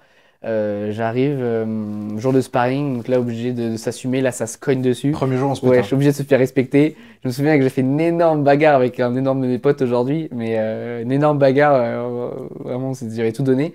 Obligé un peu, quand t'arrives dans une nouvelle salle, de se faire un petit peu respecter comme ça. Sans forcément rouler sur les autres, mais comme lui, il voulait me détruire, je lui ai dit non, ça va pas se passer comme ça. Moi aussi, je vais t'arracher la gueule. Donc voilà, et au final, encore une fois, à force de venir au fil des semaines, voilà, tu essaies de montrer que tu as envie, que tu veux combattre, que ouais, encore une fois, j'ai toujours pas fait de combat de MMA. J'arrive à Paris, j'ai toujours pas fait de combat de MMA C'est depuis frustrant. tout ce temps. Bah ouais, quand même. Ouais. Autant Ça fait 2 ans là. Ouais, déjà. autant d'entraînement, pas de combat. Puis tu vois les autres combattre. Ouais, aussi. Tu te dis, ça serait bien d'avoir un petit aboutissement, en tout cas, que mes entraînements ils servent à quelque chose, Bien sûr. que j'ai besoin de ça, vraiment. Je cherche des combats, j'en trouve pas, c'est compliqué. Donc là, je suis chez mon pote à Ivry, je m'entraîne au NR dans le 13e. J'essaie de trouver un petit travail aussi. Je travaille au salon de l'agriculture, je vends des burgers. Je me souviens très bien quand c'était la période là, février. Donc je travaille en même temps, je m'entraîne. Mais là, je me dis que c'est compliqué parce que je travaille la journée, mais les entraînements des pros ou du bon niveau, c'est le matin aussi, pareil. Donc compliqué. Donc j'essaie de trouver un autre travail. À ce moment-là, le game YouTube, tu l'as toujours. Ouais, le game YouTube, je l'ai toujours en même temps. Il t'est en même temps. Comment Ouais. ça se passe? Parce que t'en parles pas depuis tout à l'heure, Ouais. mais c'est encore une charge de travail. Ouais. Déjà, t'as les entraînements, plusieurs entraînements par jour. Qu'est-ce qui déjà fait que tu passes de l'humour à tu te dis, bon, bah, je vais commencer à vlogger, parce que c'est ce que tu fais aujourd'hui. Ouais. C'est-à-dire montrer tous les jours ces difficultés de mon entraînement pour inspirer un peu. Qu'est-ce qui te pousse à faire ça? Parce que c'est comme ça que les gens, entre guillemets, t'ont connu dans un sport qui était pas très connu il y a 1 an et demi, 2 ans. Ma mission, j'étais matrixé. Et donc, tu t'es dit, je vais mettre cette mission-là en image. En fait, le jour où je me suis dit, je vais faire ça, j'ai fait ça. Ouais. Et pendant longtemps. Et après, j'ai pas été ultra régulier, par exemple, sur les vidéos YouTube. Je me suis pas dit, je vais faire une vidéo YouTube toutes les semaines. Je partageais mon parcours. Je sais pas, une fois toutes les 2 semaines, par exemple, quand j'avais des choses à raconter. Mais en tout cas, j'ai pas lâché. J'ai vraiment continué de le faire. Donc après, c'était naturel pour moi de. J'avais une GoPro, je me souviens, j'ai essayé de trouver le moyen le plus simple de pouvoir m'entraîner durement et de concentrer le plus possible sur la MMA et en même temps vlogger. Donc j'avais une GoPro plus efficace. Puis ton expérience plus jeune probablement t'avais ouais. aidé à casser des plafonds de verre, de se dire Oui. bon, bah, je me suis déjà mis en scène, et Oui. on a déjà mis des croche-pattes au lycée, Oui. donc c'est pas là que ça va Oui, changer quelque ouais, c'est chose. sûr. Et puis il y avait aussi des petites bases en montage, Ouais. ça a aidé. Ok. Ça me prenait du temps, mais voilà, j'avais déjà des petites bases. Mhm. Donc là, je découvrais pas et le MMA et YouTube. Ouais. Voilà. Donc je fais les deux en parallèle. Donc quand t'es à Paris, en termes de viralité, parce que faut quand même qu'on en parle, t'as une petite viralité, pas du tout. Est-ce que Rien. t'échanges déjà avec des gens à ce moment-là, quand t'arrives au NR à Tolbiac? Rien, zéro, rien. Je rencontre Morgan Charrière. Ouais. Ah, lui, c'était exceptionnel parce que moi, je le voyais sur YouTube. C'était. Lui aussi, il me Ouais. poussait beaucoup quand même, Depuis Morgan. 2016, Morgan, Ouais. qui était le premier exfiltré de la chaîne. Ah oui, bah ouais, Le premier carrément. épisode. Ouais, ouais, Morgan. Ouais. Putain, si lui il y arrive, moi Toi aussi, aussi, je tu peux peux y le faire, arriver. tu vois. Moi c'est plus comme ça. Donc en vrai, je m'inspire de tout et de tout le monde. Donc, Et lui, ça il fait m'a- très plaisir qu'on parle de lui aujourd'hui. Carrément, Morgan Charrière, gros big up à lui parce que franchement, Ouais. c'est quelqu'un. Le pionnier du Diamant YouTube français, game du ouais, MMA. ouais, clairement. Et lui, il m'a beaucoup Beaucoup inspiré, carrément. Parce que quand même, c'était le premier qui faisait ça. Ok, bonjour à tous. J'ai changé mon format de vidéo. Je vais faire des vidéos, je vais parler un peu en fait. Parce que me filmer quand je suis à l'entraînement et tout, bah c'est pas évident vu que je m'entraîne. Et ça m'a beaucoup plu. Après, moi, j'ai fait un peu à ma sauce de ce que je voulais faire. Mais lui, en tout cas, en parlant de MMA, il faisait déjà des vlogs et tout ça. Lui, il m'a beaucoup inspiré. Donc, quand je l'ai rencontré au NR, c'était exceptionnel. Mais encore une fois, moi, je suis personne. Tout le monde s'en fout. Il y a, ouais, je rencontre Johnny. Juste Johnny, il me dit, ouais, t'as des bons kicks, pas mal. Moi, je suis en mode, ouais, et sinon, il n'y a rien. Ok. Et voilà. Donc, après, pareil, je continue mes entraînements. J'essaie de trouver un travail. Je fais. Tu me disais salon de l'agriculture, burger, mais ça Ouais, reste quand je même vends du des burgers. vagabondage Ouais. professionnel. Ouais, c'est ça, je suis C'est en pas hyper auto- sain je suis pour en- être vraiment à fond dans son Non, c'est activité sûr. de combattant. Clairement. Je suis un auto-entrepreneur. Je vends des burgers aussi dans le. Après le salon d'agriculture, c'est avec la même entreprise. Je vends des burgers dans un food truck. Pousse. Allez, monstre. Ok. Food truck en début d'après-midi, de 14h à 17h tous les jours et tout ça. Mais c'était pas viable. Encore une fois, je fais ça genre, peut-être 6 semaines, mais en fait, je me rends compte que c'est pas viable. Et au bout d'un moment, je fais serveur. Ouais. Je me souviens dans une brasserie parisienne. Pareil, pendant plusieurs semaines, je me rends compte que c'est éreintant. Gros C'est big up aux horrible. restaurateurs. T'as plus C'est un d'énergie métier après, mec. épuisant. Ouais. Pour s'entraîner après, c'est abominable. Donc je fais ça aussi peut-être 3 semaines, 4 semaines. Et après, je trouve un autre travail où là j'étais vraiment content. Je faisais livreur de véhicules. Donc Ok. ça, je travaillais quand je voulais. J'étais autant comme les livreurs Uber Eats. D'accord. Sauf que là, je livrais des voitures D'accord. dans les personnes qui réservent à Paris. Donc, je vais dans les parkings, j'ai des missions, je peux accepter à l'heure. Voilà, et je peux gérer mon emploi du temps comme ça. Donc Ok. ça, c'était vraiment top. Je commençais tôt, je fais mon entraînement, après je refais l'après-midi, mais c'était pas fatigant. Et puis, je gérais mon emploi du temps. J'étais pas très bien payé, mais moi, ça me permet de travailler, de faire un peu de sous. Ok. Donc ça, c'était la meilleure combinaison que j'ai pu trouver. Voilà, donc je continue de m'entraîner. Et au bout d'un moment, Azael me dit qu'il a un combat pour moi à Marseille. Alors là, je saute sur l'occasion, mais c'est genre 3 jours avant l'événement. Ouais, peu importe. Ah Même si ouais, c'était la il- veille, tu dis ouais, gros. Voilà, elle m'a foutu direct, on y va, pas de je soucis. vais- Ok. Azael, un vraiment gros big up à lui encore une fois. Donc parce là, on qu'il- est à quelle date? Là, on doit être à. Parce que pour le coup, le premier combat, j'imagine que c'est un truc dont on se rappelle toute sa vie. Ouais, bah, l'événement, oui, mais la date, ça devait être en mars-avril Ok. 2022. Ok. Ouais, un truc comme ça.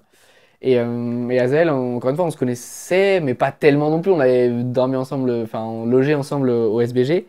Et lui, il me prend, il me met sur l'événement. On descend ensemble en train, je crois, à Avignon chez Ouais. lui. Il m'héberge chez lui, chez ses parents. Il m'accompagne à l'événement. Et moi, je suis vraiment content de combattre. J'ai vraiment la dalle, j'ai vraiment peur aussi.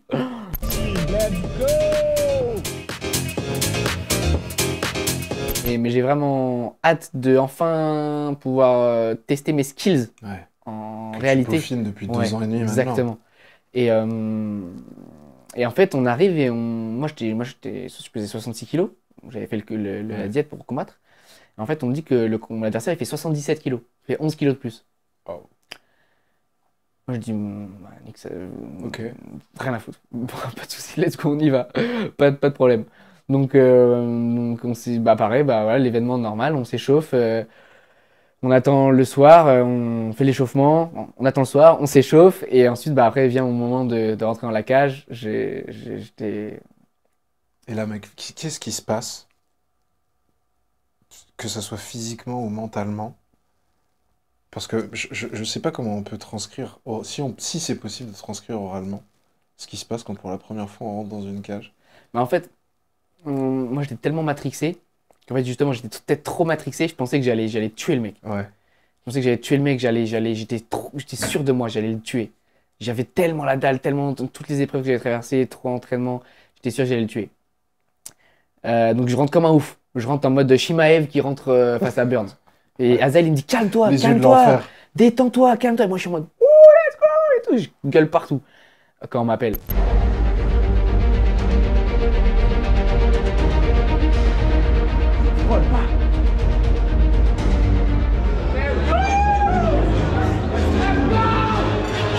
Donc j'arrive, je rentre dans la cage, je danse et tout, j'ai mon son, je suis trop content, je suis en détente, machin. Mais après voilà, je rentre, je suis dans la cage. Faut imaginer quand même, c'est un octogone. C'est tellement éclairé que le sol il est tout blanc. Il y a ton adversaire et l'arbitre, c'est tout ce que tu vois pas les gens autour en vrai, pratiquement. Ou peut-être en face de toi, mais en vrai globalement tu vois, dans ta tête t'es que 3.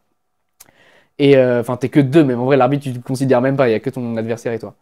Et le combat commence. Je la dalle pendant le premier round. Je gagne plutôt bien, mais il est lourd, il est plus lourd que moi. Je fais pas. C'est vrai qu'on se rend pas compte dans la vie normale, mais 11 kilos c'est énorme. Ouais, non, c'est beaucoup quand même. C'est beaucoup. Tu le touches. Et je fais non. Bah, si, oui, je le touche. Je le touche en boxe anglaise, même en pied-point avec mes jambes, mais je vois que je fais pas beaucoup de dégâts, ça l'impacte pas tant que ça. Mais je suis cuit. Je suis déjà cuit. Un épisode de Dragon Ball Z, l'état, genre rien, genre le mec a Broly en fait. Ouais, exactement. Et je suis cuit à la fin du round. Mais après, moi, j'ai toujours la dalle, et pas de problème, on va à la guerre, il n'y a aucun souci. Deuxième round, je veux le terminer. Moi, en fait, je vois Connor qui fait que de mettre des KO et tout. Je me dis, moi aussi, je vais mettre des KO, je vais le terminer, le gars. Donc, je vais plus à la bagarre. Et lui, par contre, il me touche une fois. Et je fais l'ascenseur. Je tombe sur les fesses. Et directement, et lui, ouais, c'est ça, je tombe sur les fesses. Il veut me mettre une énorme pêche alors que je suis assis. Il loupe, il tombe. Moi, je passe sous ses jambes, je me relève. Et là, j'allais le cogner. Et l'arbitre, il arrête. Alors que lui, il est au sol. Je fais, qu'est-ce qu'il y a quoi? Pourquoi t'arrêtes? Et là, boum.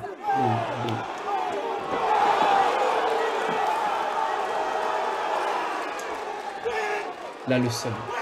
En fait, ils avaient prévenu avant le combat, comme il y a 11 kilos de différence, normalement, c'est même pas autorisé de faire des combats comme ça. Dès qu'il y a quoi que ce soit, on arrête le combat. Okay. Donc, dégoûté. Il m'a fait faire l'ascenseur, mais je pouvais continuer de combattre. J'étais debout, lui, il était allongé, j'allais le cogner. Mais bon, le combat est terminé, j'ai perdu. Donc, comment tu te sens à ce moment-là? Parce que c'était ta première étape, entre guillemets, ton premier checkpoint. Ouais, le premier combat dans les jeux vidéo. Ouais. C'est le premier boss que tu rencontres pour terminer le niveau. Tu gardes cette grinta, tu gardes cette dalle. Alors tout de suite après, je m'excuse, je suis dégoûté, je m'excuse auprès d'Azael et tout qui a fait tout ce chemin et qui croyait en moi. C'est ça qui fait mal. Quand t'as des gens qui croient en toi et que tu les déçois presque, c'est horrible. Est-ce que tu les déçois vraiment? Non, tu les déçois pas. Je pense que c'est une impression Oui, personnelle. non, je pensais ça. Je l'ai pas Ils sont dit. déjà très fiers que tu rentres dans la cage et que tu te défendes. Mais c'est moi, j'étais dégoûté. Ouais. Et je me souviens par contre, sur le chemin du retour, parce qu'on était à Marseille, on rentrait à Avignon, sur le chemin du retour, le moment le plus difficile, c'est quand j'ai dit à mon père que j'avais perdu. Parce que lui, il a pas vu, il s'en fout. Quand vrai que l'adversaire il faisait 77 kilos, qui est 11 kilos, en vrai, souvent la plupart des gens, on s'en fout des circonstances. Tout ce qu'on veut, c'est le résultat. Alors les gens, c'est ceux qui vont te juger. Mais en vrai, les circonstances faisaient que c'était une bonne performance que j'ai faite. Mais en le disant à mon père, ouais, là, ça m'a fait mal. C'était dur à annoncer.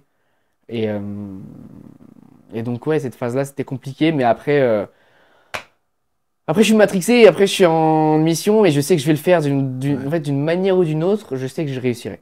À ce moment-là, je me dis, je sais que d'une manière ou d'une autre, ça va payer, ça va marcher. C'est compliqué, hein, c'est difficile. J'ai pas de logement, j'ai un taf qui me paye très légèrement. Je viens de perdre mon premier combat. Ça s'annonce pas très beau pour moi pour la suite. En tout cas, pour le chemin que je veux emprunter.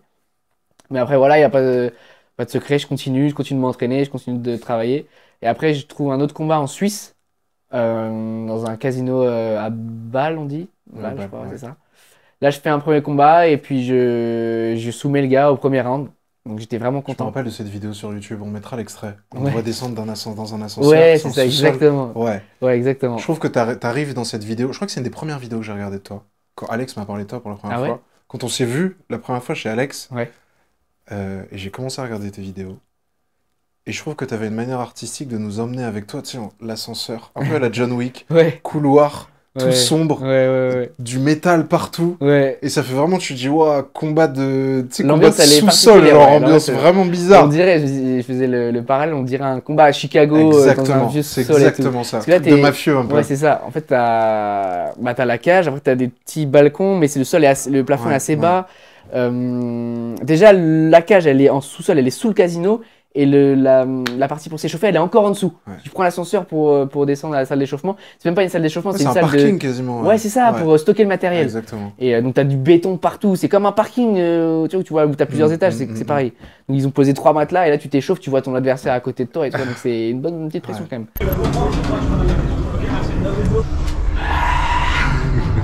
Merci.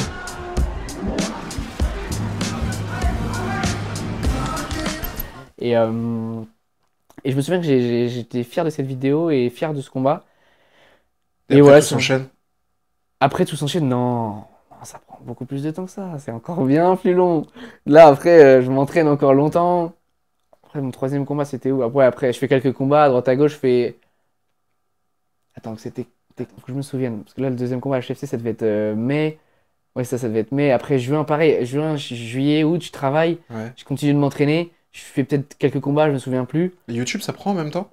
Non. Toujours pas? Rien, zéro, Ok. rien. Niet.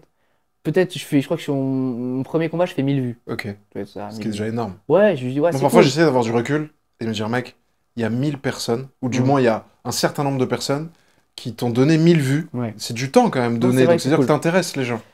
C'est vrai que c'est cool, mais t'es obligé. Ouais, au moins c'est une petite victoire, mais c'est le minimum, j'ai envie de dire après Ouais. tout ce temps. Il y a un côté un peu business, tu te dis là, le retour sur Ouais. investissement, faut que ça commence Ouais, à vraiment. arriver. Donc tu dis c'est cool, mais après moi je suis rarement satisfait, pleinement Ouais, satisfait, donc ouais. je me dis ouais c'est cool, mais ouais, je veux le million, moi, c'est quoi ça? C'est clair. Donc je continue les entraînements, je fais des petits. Ouais, je continue mes combats. Je me souviens plus trop de cette période, mais ouais, je dois continuer les combats, tout ça. Mais par contre, vrai moment qui va changer un peu la tournure des choses, ça va être en décembre 2022, ouais, donc juste quelques mois après. Donc je fais MMA League. MMA League, pour ceux qui ne savent pas, c'est une compétition de MMA où en fait on fait des points pour l'année pour se qualifier pour les championnats de France. Ok. Et donc qui sont en fin d'année en juin. Et donc je fais cette MMA League, là je fais un premier combat contre un lutteur, un combat assez compliqué. Je gagne pas du tout facilement, je gagne la décision partagée, je fais un beaucoup de pierres tournées, je suis content, il y a des bonnes choses mais il y a aussi des mauvaises choses. Mais je suis content de moi. Je partage aussi sur YouTube, toujours pareil. Mais avant de le partager sur YouTube, j'ai un 2e combat, c'est ça que j'avais oublié. J'ai un 2e combat contre une personne du NR Fight avec qui je m'entraînais. Et en fait, j'avais des grosses lacunes au sol. Je savais pas en fait comment frapper. Non, j'avais un problème de ground and pound. Je savais pas comment frapper au sol. Ok. Parce que on dirait pas, mais c'est une technique. C'est très technique. Ouais. C'est très technique d'être Et donc complet la en personne, ouais carrément. Et donc la personne, je l'amène au sol, elle est allongée sur le dos, et moi je veux la frapper. Parce que c'est comme ça qu'on gagne le round. Et j'arrive pas à passer ses jambes. Donc je me dis, je vais sauter au-dessus. Donc je saute au-dessus, et une fois en l'air, je me prends un coup de talon dans le plancher orbital. Pour éviter les doigts dans l'œil qui peuvent être très pénalisants. Ouais, c'est pas mal hein, ce que vient de faire Paul. Qui t'explose le plancher orbital. Et ouais, je me fracture le plancher orbital. Et c'était au fin du 2e round. Très compliqué, je vois les étoiles et tout, je suis vraiment pas bien. Le médecin vient me voir et il veut arrêter le combat. Je dis non, arrête pas le combat, impossible d'arrêter le combat. Je dis, je suis prêt à mourir. Quoi que s'il arrive, je me bats jusqu'à la fin. Donc je fais le 3e round, je gagne le combat. Je suis vraiment content. Par contre, quand je sors de la cage, là, je sens que mon corps il lâche. Mon corps il lâche, Ouais. une douleur immense. En plus, la première fois que je coupais, enfin, j'avais mal géré ma perte de cutting, poids. ouais. Ouais. Pas le cutting. Le cutting, c'est tu perds l'eau, mais là, vraiment la diète. Mhm. Mais je sentais que mes réserves de glucides, elles étaient vraiment basses. Donc, j'avais pas d'énergie. Et là, j'étais vraiment dans le mal. Je suis vraiment sans énergie. Je vomis. Je suis vraiment pas bien. Et enfin là, je vais pas faire toute l'histoire, c'est un peu long, mais au final, je vais à l'hôpital, je suis tout seul, j'ai une commotion cérébrale très très compliquée. Je crois que ça c'était les jours les plus difficiles de ma vie. Ces jours-là, les jours les plus difficiles de ma vie, j'ai pas eu plus compliqué. Là, j'essaie d'ouvrir l'œil. Là, il est ouvert au maximum. J'espère juste que je vais pouvoir rentrer ce soir, dormir chez moi, enfin chez Alex. Je suis tout seul, je paye 400 € de taxi pour rentrer. À ce moment-là, si c'est ça, en septembre, je rencontre Alex, donc à cette période-là, je vis Alex, notre ami en commun. Ouais. Et là, donc, je rentre chez Alex à Colombes, qui lui m'hébergeait aussi gracieusement, et qui est mon grand ami aujourd'hui, on travaille ensemble. Mais à cette période-là, il n'y a rien à gratter. Hein. Juste, il m'héberge gentiment. Et donc, Encore une fois, c'est là où il t'a montré que c'était la solution, The Solution. Ouais, c'est ça, exactement. Et donc là, je suis avec ma fracture du plancher orbital, j'ai l'œil tout fermé, je vois rien, je vois que d'un œil, tout ça, c'était très difficile. C'est la période de Noël, juste avant Noël, donc je rentre à Rennes, pareil, ma mère elle me dit, mais qu'est-ce que tu Encore fais? Arrête, tu vois bien que tu gagnes pas ta vie, t'en fais rien, t'es pas spécialement bon, il se passe rien, arrête. Je passe mon Noël au lit, vraiment, je joue même pas mes cadeaux, je joue pas de repas. Je me souviens, c'était la période, il y a eu le Coupe du Monde de foot. Quand j'étais à l'hôpital à ce moment-là, j'avais pas vu tous mes potes, les snaps et tout, trop bien, en fait, et tout. Moi, j'étais allé au fond du lit à l'hôpital et vraiment pire période de ma vie, je me souviens. Et voilà, et puis là, c'était. Là, je pense que c'était un. À aucun moment, je me suis dit, je vais arrêter. Non. Non, forcément des doutes. Je me suis dit, à des moments, bon, peut-être que ma mère, elle a raison et tout. Peut-être que je devrais reprendre les études, machin. Mais je sais au fond de moi que c'est pas possible. Je sais que. Et puis là, t'allais trop deep dans la mission. Ouais, je suis allé loin aussi, ouais. C'est que là, t'as eu la matérialisation du matrixage. Et c'est le moment où pour ressortir de ça, c'est archi dur. Ouais. Parce que t'as fait 1 cage, 2 cages, t'as ressenti la douleur. Et puis tu sais, tous les gens qui font du sport à impact, moi je l'ai eu un peu au rugby, quand tu commences à prendre de la douleur, à t'habituer avec, c'est pas la fracture du plancher orbital de quelqu'un qui tombe dans la rue et qui est jamais habitué. Ça fait mal, mais il y a quelque chose où tu te dis, bon, bah ça y est, en fait, on rehausse le plancher de la douleur. Et c'est là où ça devient particulier. C'est soit tu vas à fond dedans, soit en fait, quand tu le quittes ou t'arrêtes ta mission, tu peux vraiment tomber en dépression. Clairement. Mais en plus du plancher orbital, j'avais une commotion cérébrale. C'était plus la commotion cérébrale qui me mettait mal, en fait. J'étais dans un état, je me sentais pas bien, en fait. Juste, j'étais pas bien dans mon corps. Dans ma tête, j'étais pas bien. Mais oui, effectivement, après, oui, j'étais allé loin dans le projet, mais on peut toujours pratiquement, ouais, j'ai envie de dire pratiquement faire demi-tour tout le temps. Pas sûr. Mais, Pas toi. Mais là, je pouvais pas. Mais après, ma mère, en fait, ce qui est compliqué, c'est quand tu es sous le même toit avec quelqu'un qui te dit que ce n'est pas possible au quotidien, c'est pas possible ce que tu veux faire. Oh, réveille-toi, c'est pas possible, arrête. Et bah là, ça rentre dans ta tête, tu te dis, peut-être qu'elle a raison, en fait. Après, la vie te montre, quand tu constates, tu vois les résultats, tu te dis, bah, peut-être qu'elle a pas tort, finalement. Donc tu réfléchis quand même, tu te dis, bah ok, peut-être que je me réinscris sur Parcoursup et peut-être en septembre, je vais reprendre les études, tout ça. Donc je pars sur cette voie-là à moitié. Là, je suis plus à 70-30, pour 70 pour les études et 30 pour les MMA, c'est quand même bien diminué. Je suis vraiment au fond du trou, hein, c'était vraiment compliqué quand même. C'est l'hiver, plancher orbital cassé, je peux plus trop m'entraîner. Bref. Je me souviens, je me fais la blessure le 18 décembre, ça je me souviens exactement, le 18 décembre, et je trouve un travail. Donc là, je revends des burgers dans un magasin à Rennes pendant 1 mois. T'es reparti à Rennes? Ouais, je suis rentré à Rennes. Je suis rentré à Rennes parce que je peux pas m'entraîner. Santé physique, parce que Alex, ça dure combien de temps cette reconstruction du plancher orbital Ça prend 3 mois. Ouais. Moi, c'est long 3 mois sans s'entraîner. Non, je m'entraînais. Ah, tu t'entraînes quand même? Je me suis jamais arrêté, je m'entraînais. Mais je faisais pas de sparring dur, par exemple. Je m'entraînais. Et donc là, j'ai trouvé un autre travail où j'étais commercial chez Verisure. Donc je vendais des alarmes. Chez Verisure. C'était un travail qui me déplaisait pas, mais je savais que c'est pas ça que je voulais faire de ma vie. Bien sûr. Clairement, donc j'ai fait ça 2 mois. Encore une fois, compliqué parce que ma mère voulait pas me prêter sa voiture, donc je louais une voiture à Leclerc. C'était compliqué, franchement, c'était pas facile. En plus des entraînements le soir et tout ça, c'était compliqué. Donc là, c'est la salle à Rennes, le RCA. Ah, tu bosses à Verisure? Ouais, c'est ça. Je suis commercial, donc ça va, c'est cool. Là, ouais, je m'entraîne à Rennes là, depuis ma blessure. Le temps de retourner à Paris. Là, je fais avec les moyens du bord parce que j'ai pas de logement à Paris pour le moment. Et le 18 mars, donc 3 mois pile après le 18 décembre, ma blessure, il y a un événement de MMA et donc les médecins m'avaient dit que après 3 mois, je pouvais recombattre. Donc directement, le 18 mars, je recombats. Donc je rentre dans la cage et je repère. Waouh. Je repère. Là, c'est vraiment dur. Parce que théoriquement, là, c'est le moment où tu as besoin d'un win pour que le 70 il se rebalance et que ce soit du 30-70. J'y pense, et franchement, c'était une dinguerie quand même. Je te jure. Et cette période, c'était une dinguerie. Non, mais vraiment, c'était une dinguerie, vraiment, c'était l'enfer. Mais ta mère, elle devait craquer, elle disait, mais mec, mais à quoi tu joues, genre? Déjà, t'attends le mois, 3 mois pile, et paf, tout, cliché. Ça fait vraiment le cliché de l'éternel perdant. Ouais, et au final, quand est-ce qu'arrive cette lumière au bout du tunnel? Elle arrive quelques mois après. Déjà, je fais la route. Après, il faut dire, les combats, à chaque fois, si tu fais la route, tu perds le poids. Et ça, c'est ça que tu arrives à mettre en lumière bien sur tes réseaux sociaux, je trouve. On te voit sauter des rames de train. Désolé, président de la SNCF, mais frauder des trains, machin. Ouais, à cette période, j'avais rien. Est-ce que YouTube, à ce moment-là, te permet un peu de continuer aussi? Parce que tu sais quelque part qu'il y a des gens qui te regardent. Peut-être, ouais. Et tu dis, bon, allez, je vais pas abandonner quand même, parce que c'est pas la même chose que faire les vlogs sur la vie d'un vendeur de l'âme à Vérissure. À aucun moment, je voyais plus loin que là où j'étais sur le moment présent.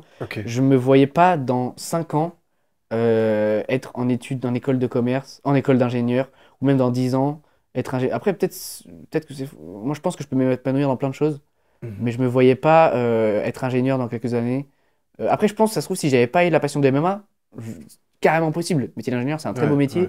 J'aurais été très certainement épanoui là-dedans, mais je savais que c'était pas ça que je voulais faire. C'était pas ça ma mission. Là, j'étais vraiment en mission depuis un moment. Je suis en mission. Même aujourd'hui, je suis en mission. Et donc, à des moments, évidemment, j'ai eu le doute avec ma mère qui me disait que c'était pas pour moi. Mais en fond de moi, je savais que j'avais une mission et que rien pouvait m'arrêter. Vraiment. Donc, bref, je fais le trajet pour aller à Lille. Je perds mon combat. Je me souviens, j'appelle mon père très très triste. Très très triste, je me souviens. J'étais vraiment très triste. Je me suis dit, ah ouais, là, c'est vraiment mort en fait. Là, c'est vraiment mort. J'ai perdu en décembre, je repère en mars, j'ai fracture du plancher orbital, j'ai rien. J'ai rien. Et puis pour les stats, c'est pas ouf. Ouais. Puis les gens qui te suivent commencent à se dire, bon, peut-être qu'en fait, il est pas si. Il est déter, mais il est pas bon. Ouais, quoi. c'est ça. Ouais. La suite. Moi, ce que je trouve ouf dans ce que tu racontes, c'est que t'es pas en train de raconter un truc d'il y a 10 ans. C'était là, mec. Ouais, c'était là. Attends, en 2024, ouais, c'était à. Non, c'était un an. Ouais, c'était c'est ça. Ouais, c'était un an. Si on suit le truc, t'es en mars 2023. Ça fait exactement un an, mec. C'est à un an, mec. Oh, c'est à un an, c'est dingue. Comme quoi, ouais, c'est une dinguerie. C'est vrai que c'est à un an. Non, c'est pas possible. Attends, les dernières. Là, en 2024. Si, c'était un an. Ouais. C'est vraiment une dinguerie. Donc bref, finalement, quand j'étais au SBG, j'avais entendu parler d'YFC. Ok. De la chaîne YouTube d'Ibra TV qui faisait des combats sur Internet. Et moi, avec ma chaîne YouTube, je pensais pouvoir faire un parallèle peut-être. Je me disais que ça peut être un tremplin, je peux faire quelque chose là-bas. Enfin, en fait, c'était la période aussi où je cherchais des combats. Donc n'importe quel combat, j'étais prêt à aller les faire. Et puis de tout ce que tu nous dis depuis tout à l'heure, c'est que tu es quelqu'un qui est très humble. Je m'en suis rendu compte le mois où on a vécu ensemble. Tu es entrepreneur. Parce que tout ce que tu racontes, c'est de l'entreprise. Tu vois, on a commencé par le terme action tout à l'heure, mais penser à se dire, bon, ok, retour sur investissement, pas bon, il faut que je combatte. Tu vois, les gens pourraient se dire, ben non, en fait, je vais attendre tranquillement que les IMAF ou la MMA League me truquent ou mon club. Non, là, toi, tu dis, ok, objectif toujours. Peut-être qu'il faut aller plus loin chercher comme chemin, mais c'est un chemin et je le prends. Et pour ça, je dis merci à Ibra TV. En plus, il vit une période compliquée avec sa blessure à l'œil, etc. Mais ça fait partie de ces entrepreneurs de YouTube qui mêlent entertainment et sport pour que n'importe qui puisse aujourd'hui combattre quand même si c'est pas dans des conditions de MMA League, hein, mais combattre. Parce que c'est ça l'objectif de celui qui s'entraîne in fine, c'est combattre. Évidemment. Donc tu postules à YFC. En fait, depuis septembre 2022, quand je suis en contact avec Mathieu, qui gère les candidatures, tout ça, pour combattre, finalement, je sais plus pour quelle raison ça s'est pas fait. Peut-être que j'avais pas le contact, mais Azel l'avait, et c'est Azel qui a parlé de moi à Mathieu. Enfin, moi, je sais plus comment ça s'est fait. Mais à cette période-là, je travaille toujours chez Vérissure. Donc, je vends mes alarmes et tout ça, donc en mars, avril. Et justement, ça doit être fin avril que je vais faire le combat à YFC. Et à ce moment-là, je travaille. Et je fais croire, c'était un mardi, je me souviens très très bien. Et je fais croire à mon chef d'équipe que je suis malade. Et pareil, j'ai loué ma voiture à Leclerc. Je fais toute la route. Je pars à 4h ou 5h du matin. C'est-à-dire que le matin, je me réveille. Il fait nuit noire. C'est encore un peu, pas totalement le printemps. Je me réveille à 4-5h. Et là, je me dis que je dois aller à Paris pour me taper sur un terrain de foot. Ouais, bah nique sa mère, bah let's go, on va le faire. Petit café, petite monster. Mec, j'ai pris là 6 gorgées. Je sens la différence déjà. Tu vois, là, je me sens réveillé. Voilà, là, on est prêt à se péter. Donc là, je prends ma voiture tout seul à 4h du matin. Et je fais la route pour arriver à 10h à Paris. Et voilà. Et puis j'arrive sur le terrain. Je me dis, bah voilà, c'est maintenant. C'est maintenant, on va le faire. Et puis après, il s'est passé ce qui s'est passé. Je fais mon combat. L'aventure, elle s'emballe. Là, c'est là qu'après, je vois un peu la lumière au bout du tunnel. Parce là que c'est que là je où vois- les gens se disent, c'est qui cet ovni? Ce petit mec qui, on le sait pas, mais se prenait des croche-pattes au lycée, arrive sur un endroit où YSFC, c'est vraiment une arène. Je trouve que c'est encore plus flippant qu'un octogone. Mm. Parce que là où tu me dis c'est le sol blanc, 2 personnes, YFC, c'est vraiment, il y a des gens qui sont tout le temps autour de toi, sans barrière, sans truc. C'est-à-dire que les gens sont là. Moi, il y avait juste des boudins. Moi, c'était Ouais, des boudins sur un ouais. truc de paintball.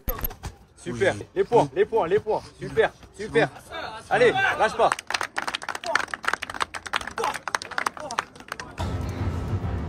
Je m'attendais pas du tout à cette.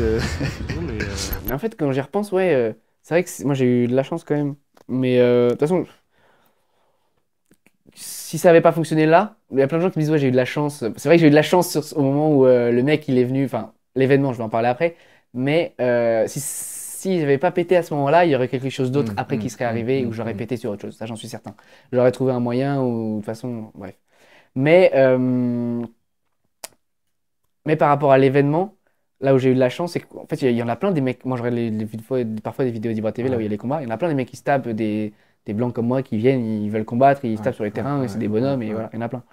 Mais là où j'ai fait la différence, c'est que, enfin, là où j'ai eu la chance, en tout cas, c'est que le mec après, il m'a provoqué et que moi, j'avais tellement la dalle que je lui ai dit, mais mec, mais pas de souci, on refait le combat juste après, je m'occupe de toi. Juste laisse-moi 30 minutes, je souffle un peu et on fait ça. Dans 1 mois, 2 mois. Et maintenant? Maintenant? Ouais. Et ça, je crois que les gens, ils ont beaucoup aimé cette dalle que j'avais. Et que Ça a été la bonne recette pour créer le buzz. Ouais, exactement. Et il me fallait ce buzz. C'est vrai que j'y allais pas pour ce buzz. Je me disais quand même, si ça arrive, s'il y a quelque chose, c'est bien. J'espère prendre des abonnés. Je crois que je me dis, ouais, mon but, c'est de passer les 10 000 abonnés. Je me dis, si j'arrive à passer les 10 000 abonnés, T'étais à c'est combien cool. à ce moment-là? Avant Je le devais être à YFC? 3 000. C'est déjà énorme. Ouais, c'est cool. Ok. Ouais, 3 000, un truc Et comme ça. après YFC, que les gens se rendent compte un peu? L'impact. Sur YouTube, Ouais. 45 000 ou 50 C'est 000. monstrueux. Ouais. Donc c'est là, dingue. tu prends 37 000 abonnés. 47 000. Enfin, t'étais à 3 000, t'arrives à 47 000. Non, Tu j'arrive, prends- ouais, 50 000, 50 000. Ouais, je prends 47 000 abonnés. Et sur Insta, je suis à 33 000 abonnés. Ouais, c'est Comme dingue. ça, en- Ouais, juste C'est après la fou, vidéo. ouais. Ouais, c'est dingue. C'est vraiment dingue. Ah, mais après, que tu Ta vois. vie, elle change à ce moment-là? Parce que tu dois recommencer à recevoir des inbox, des machins, Déjà, ton téléphone vibre tout le temps, la moindre notif. Elle change pas ma vie. Mais je vois que là, il va falloir que je prenne des décisions importantes. Là, il y a quelque chose qui se joue. Là, je vois que j'ai pris une opportunité, qu'il y a une porte qui s'ouvre. Et je vois que là, il faut prendre des bonnes Il y a le décisions. pied dans la porte. Ouais. Et il faut l'ouvrir à Faut fond. prendre des bonnes décisions. Parce Je que trouve là, que c'est intéressant, pardon, je te coupe, c'est hyper intéressant. Parce qu'en fait, moi, j'ai le sentiment que dans notre vie, on a plein des opportunités. C'est juste qu'en fait, on ne s'en rend pas compte et on les laisse passer. c'est très probable. Le plus important, c'est d'être assez éclairé pour se dire là, c'est une opportunité. Ça peut paraître rien, mais si j'ouvre la porte, c'est un truc de ouf qui peut arriver. Carrément. Et c'est ça qui t'arrive là à ce moment-là avec YFC? Au début, je me rends pas compte. Au début, moi, je me dis, ouais, j'ai fait un combat moyen. Bon, bah, j'ai gagné, mais bon, c'est un peu. J'ai pas gagné au premier round. J'ai pas mis un KO, j'ai mis un TKO, mais bon, c'est pas ça qui va me faire buzzer. Donc, moi, je pars après, content de l'événement. Je prends ma voiture, je fais le chemin. Non, je vais un peu sur Paris, je crois que je vais voir la Tour Eiffel et tout. Je vais passer à l'endroit le plus beau de Paris, putain, let's go, c'est ça la récompense de mon combat, gars. Le mec tue alors que tu vois, il sait pas ce qui va se passer Ouais, derrière. ouais, alors. ouais. Et après, je rentre à Rennes. Après, la vidéo, elle sort pas tout de suite, donc moi, je retourne au taf. Voilà, Tu personne n'est au conserves courant. le mytho? Ouais, bah ouais, je conserve le mytho. Le mercredi, je vais au travail, je vends mes alarmes et tout, voilà, personne n'est au courant. Et en fait, je crois que c'est le vendredi que la vidéo, elle sort. Et là, ça pète de fou. Ça pète de fou sur Insta, sur les réseaux et tout. Et là, c'est vrai que mon téléphone, il vibre pas mal. Et voilà, Tu dis c'est quelque chose à ta assez mère dingue. à ce moment-là? Parce que j'arrête pas de penser à elle depuis Ouais. tout à l'heure. Qui elle aussi devait attendre. Tu sais, ça me fait penser au gif du petit qui est comme ça. Ouais. Tu vois. Oui, je vois très bien. Là, tu lui dis quoi? Euh, Est-ce que tu lui en parles déjà? Parce que je sais que pour nos parents, déjà, le game YouTube, il est encore plus étranger. Ouais, non, après, elle était consciente quand même que ça valait quelque chose. Ok. Est-ce que je lui en parle? Elle voit la vidéo? Je sais même plus. Ouais, elle a dû la voir depuis, mais à ce moment-là, je sais plus, je crois pas. Hein. Je sais plus, je crois même pas qu'elle est au courant spécialement. Ok. Je crois pas. Et en tout cas, bref, ça prend pas mal, mais c'est 33 000 abonnés, c'est cool, mais après, c'est pas non plus. Non, c'est bien. C'est bien, mais c'est pas 100 000, tu vois. Donc ouais, c'est cool, mais après c'est vrai que ça me fait kiffer au taf. Au taf, tout le monde est épaté quand même. Ouais. Et c'est impressionnant. Est-ce Et- que là, à ce moment-là, tu as la reconnaissance Ouais. du petit Paul Ouais. qui était parti voir le spectacle Ouais. de Norman? Ouais. Ça fait du bien. Ouais, t'es ouf. Ouais. Ah, c'est cool, putain, enfin un peu tout ce travail, les gens ils Ouais. reconnaissent un petit peu mon C'est travail. pas du ça me fait vrai plaisir. argent pour l'instant. Mais je ça, trouve me, que ça a ça tellement signifie de quelque valeur, chose, ouais, ouais, bien ça sûr. signifie quelque chose quand même. Et en fait, je me dis quand même à ce moment-là, c'est peut-être possible. C'est peut-être Ouais. possible. Il y a un truc à faire, c'est possible. Et là, par contre, je suis conscient, et c'est là où je me dis quand même, j'avais un peu de maturité. Je me dis, ok, là, quand même, il y a des décisions importantes à prendre. Mm. Donc là, il faut que tu te poses, tu réfléchisses. Parce qu'il y a pas mal. Je me souviens que j'ai fait une vidéo YouTube, j'ai dû mettre en non répertorié maintenant, mais parce on voyait un peu Vérissure, tout ça. Mais je me souviens que j'ai une scène dans ma voiture Leclerc que je louais. Et justement, je dis en mode, je suis perdu parce que je suis appelé dans tous les sens et je sais pas quoi faire. Qui t'appelait? Pourquoi? Mais plein de sponsors, déjà? des pseudos. Non, mais c'est des pseudo-sponsors, Ouais. c'est des gens qui veulent investir, qui ont leur business, qui veulent investir, mais c'est pas tout le temps des gens honnêtes. Et puis des fois, c'est des trucs, c'est un peu bourbier, tu sais pas ce qu'ils veulent, tu connais pas, c'est que des messages, tu vois, Bien tu sûr. connais Comment pas les on gens. gère ça au moment où tu passes du tout au rien, t'es encore focus sur ta mission, le temps d'entraînement, les vidéos YouTube, et en plus tu dois te rajouter une troisième charge, qui est la gestion de Paul Dena Business. Bah, là, à ce moment-là, il n'y a pas vraiment de business. Je me dis juste, faut que je trouve un moyen. Si j'arrive à trouver quelqu'un qui peut me donner un peu d'argent pour que je puisse revenir à Paris, parce que moi, mon but, c'était quand même de revenir à Paris, parce que c'est là-bas que j'avais ma salle, me donner un peu de moyens financiers pour que je puisse me remettre à fond dans la MMA et que j'arrête mon taf. Bah, j'essaie juste de trouver ça. Et que je réfléchisse. Ah oui. Ah oui, c'est ça. Après c'est Nutri&Co qui m'a sponsorisé. Ok. Et puis, ils ont cru en moi, ça, j'oublierai pas quand même. Je travaille plus avec eux aujourd'hui, mais franchement, ils ont cru en moi et ça m'a beaucoup aidé. Parce qu'ils m'ont donné un beau billet pour l'époque. En tout cas, c'était cool. Et ça me permettait Un truc qui permettait de respirer et de Ouais. dire, ok, je me ressens Ouais. sur la mission. Donner 1000 euros. 1000 euros par mois. Ok, Donc, c'est énorme. Ouais, Ouais, franchement, c'est c'est énorme. bien. De Ouais. fou, vraiment. Donc, je pouvais me payer à manger. Encore compliqué de me payer un logement, mais en tout cas, me payer à manger, me payer mon entraînement et tout ça. Donc, c'est vraiment cool. Et entre guillemets, je dois m'entraîner dur, mais faire des stories et j'ai pas à travailler. Enfin, mon travail, c'est mon entraînement. Je trouve ça que c'est important parce qu'il y a beaucoup de mensonges entre guillemets dans ce game de l'influence sportive où les gens te disent oui, mettre mon code promo et tout. Mais ce que les gens se rendent pas compte, et ce dont moi je m'en suis rendu compte en passant un mois à 100% avec vous, en parlant avec Azael, que ce soit avec Hugo Vidal, avec toi ou même avec Alex, avec qui je passe ma vie maintenant depuis 2 ans, c'est à quel point c'est dur, même quand tu as beaucoup de followers, une communauté, d'avoir une somme qui te permet de vivre de ça. Et les gens ont le sentiment que c'est facile et qu'il faut commencer un peu à buzzer et ça y est, ces trucs, on t'appelle. Non, c'est pas simple. C'est-à-dire que t'as beaucoup de demandes, tu dois bien choisir, tu dois faire attention à l'engagement, ça te prend du temps de poster. Moi, je vois le temps que ça vous prend aujourd'hui. Je trouve que c'est important de faire un rappel un peu à la réalité sur vous trompez pas, ça reste du taf. Non, C'est pas c'est plus sûr, ça reste facile du qu'un taf. autre boulot. Non, ça reste du taf. C'est pas facile. Mais je dirais pas que c'est compliqué non plus. C'est pas compliqué, c'est quand même une énorme chance de pouvoir, moi en tout cas, moi qui ai travaillé, j'ai fait beaucoup de petits boulots où c'est pas simple où tu travailles 35 heures par semaine pour avoir un salaire, tout ça. Là, bien sûr. même si c'est pas simple, ça te prend 2 heures. Enfin, en tout cas, enfin, non, attends. Ça dépend en fait de quoi tu parles. Si tu parles des stories Insta, ouais, c'est sûr, c'est pas compliqué. Mais par exemple, quand tu fais une bonne OP YouTube ou au-delà de l'OP YouTube, tu veux faire une belle vidéo YouTube, ça prend du temps, ouais. Et même, si tu veux faire une OP C'est ça YouTube, dont tu je dois parle, bien c'est-à-dire, l'amener, ouais. tout ça. Oui, c'est sûr. C'est-à-dire du être un travail. bon influenceur, Oui. poster, conserver les gens, répondre aux messages, etc. C'est un vrai Et boulot. faire de la bonne manière. Moi, je voyais oui, au c'est sûr. Bang Tao, tu t'entraînais, tu venais avec ton ordi, et quand nous, on était en mode chill, Gatorade, bain de glace, il est où Paul? Bah, il est au bar, il taffe. Et je te voyais avec ta caméra, ton casque.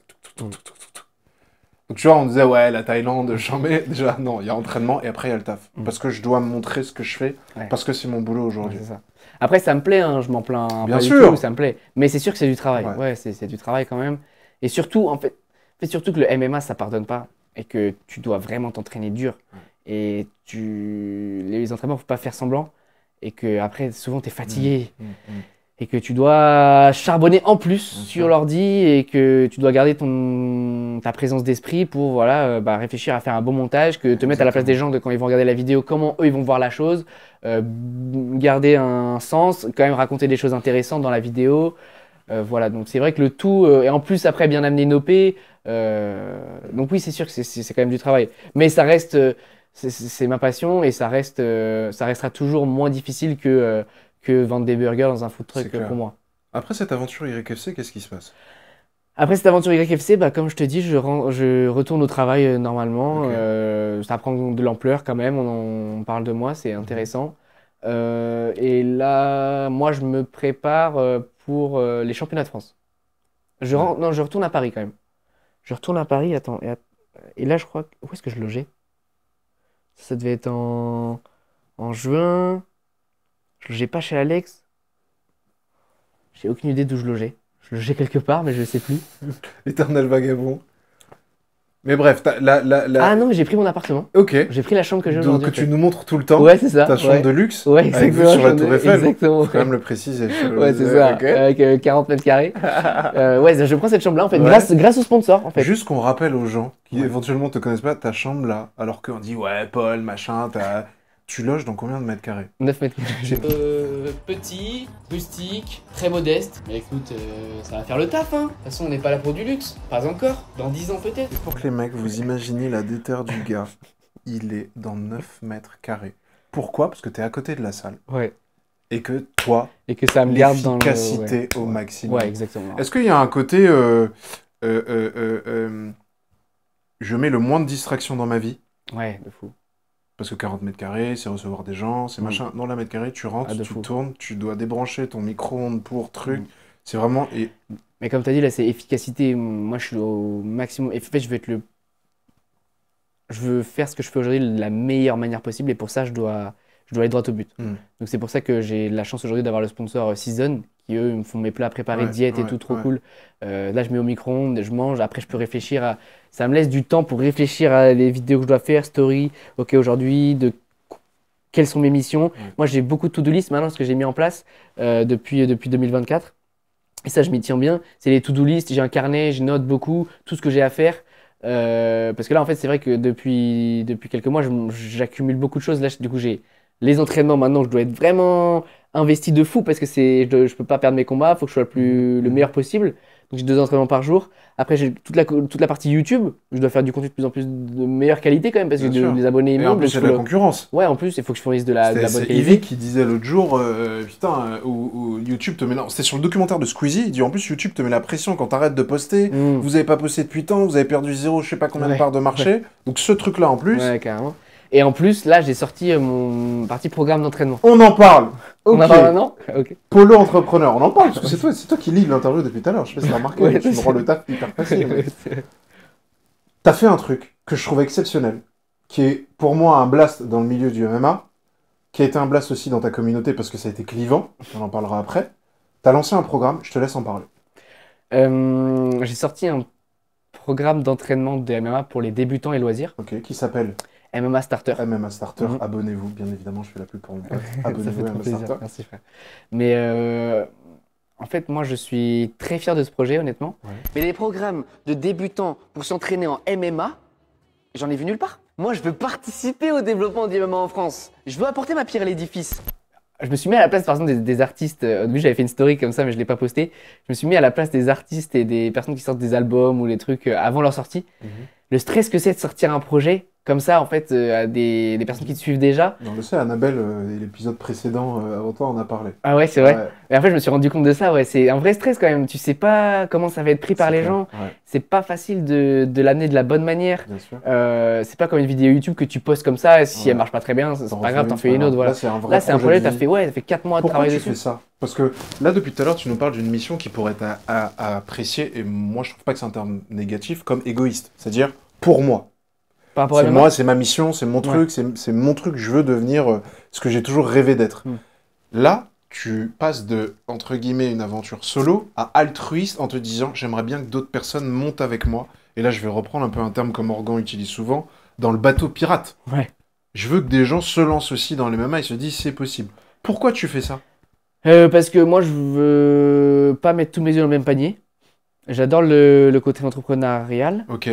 Et je pense qu'on va plus loin à plusieurs. Donc, je vais me construire une équipe solide avec des gens intelligents. Et Et... Qui t'aide dans cette aventure-là? Parce que tu as parlé d'environnement tout à l'heure, c'est Le important d'être programme entouré. ou le tout?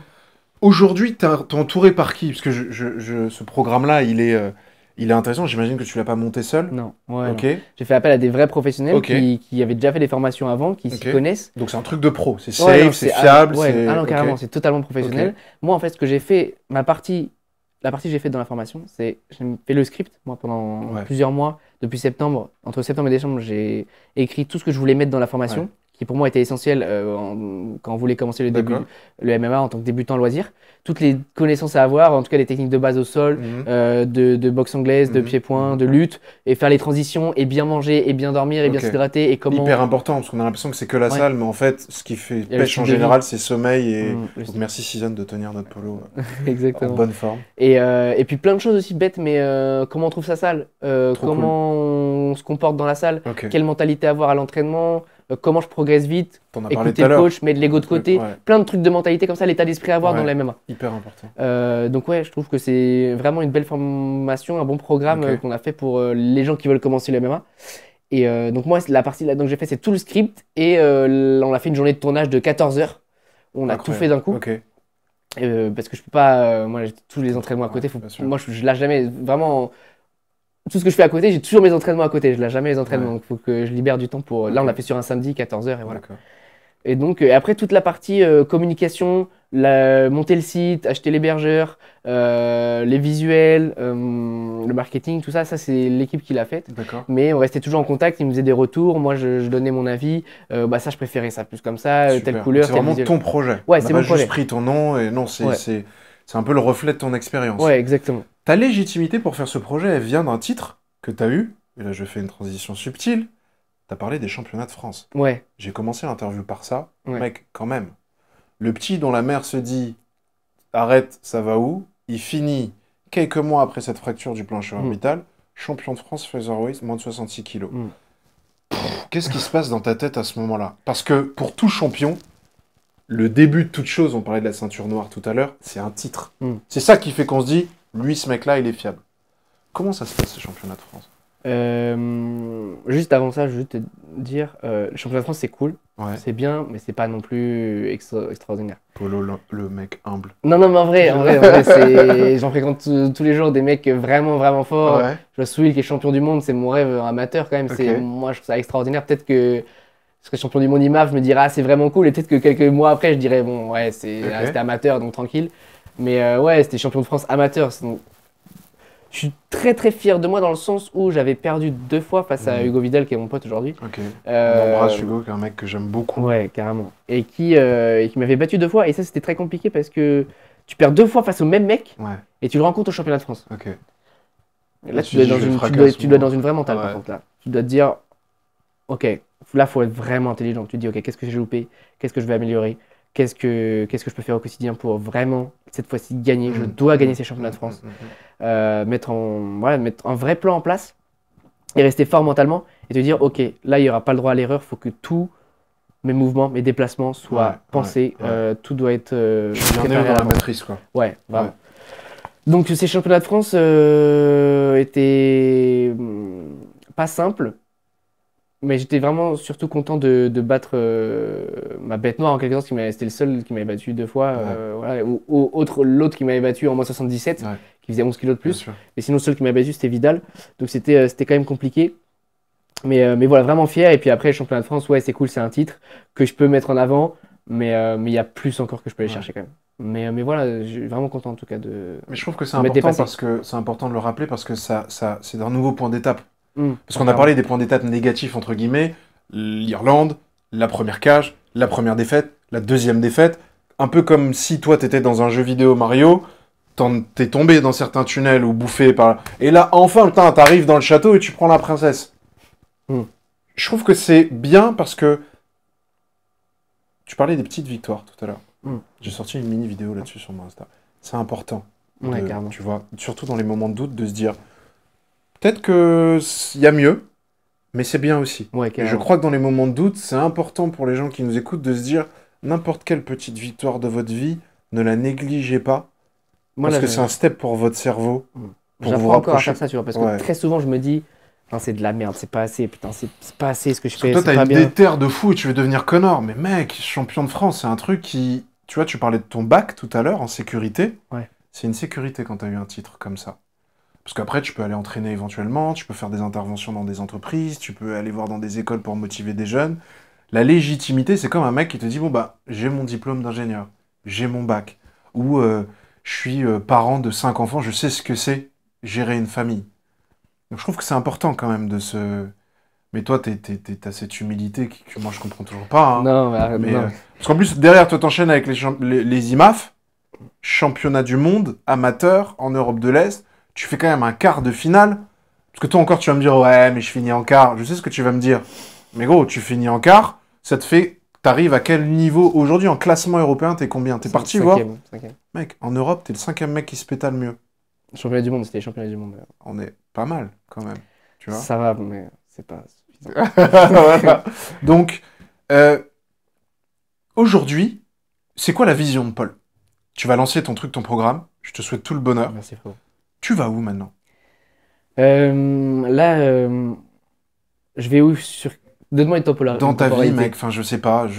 J'ai l'habitude de préclore, entre guillemets, ces podcasts des exfiltrés, même si tu sais que j'aime passer beaucoup de temps avec toi, en disant qu'est-ce qu'on peut te souhaiter.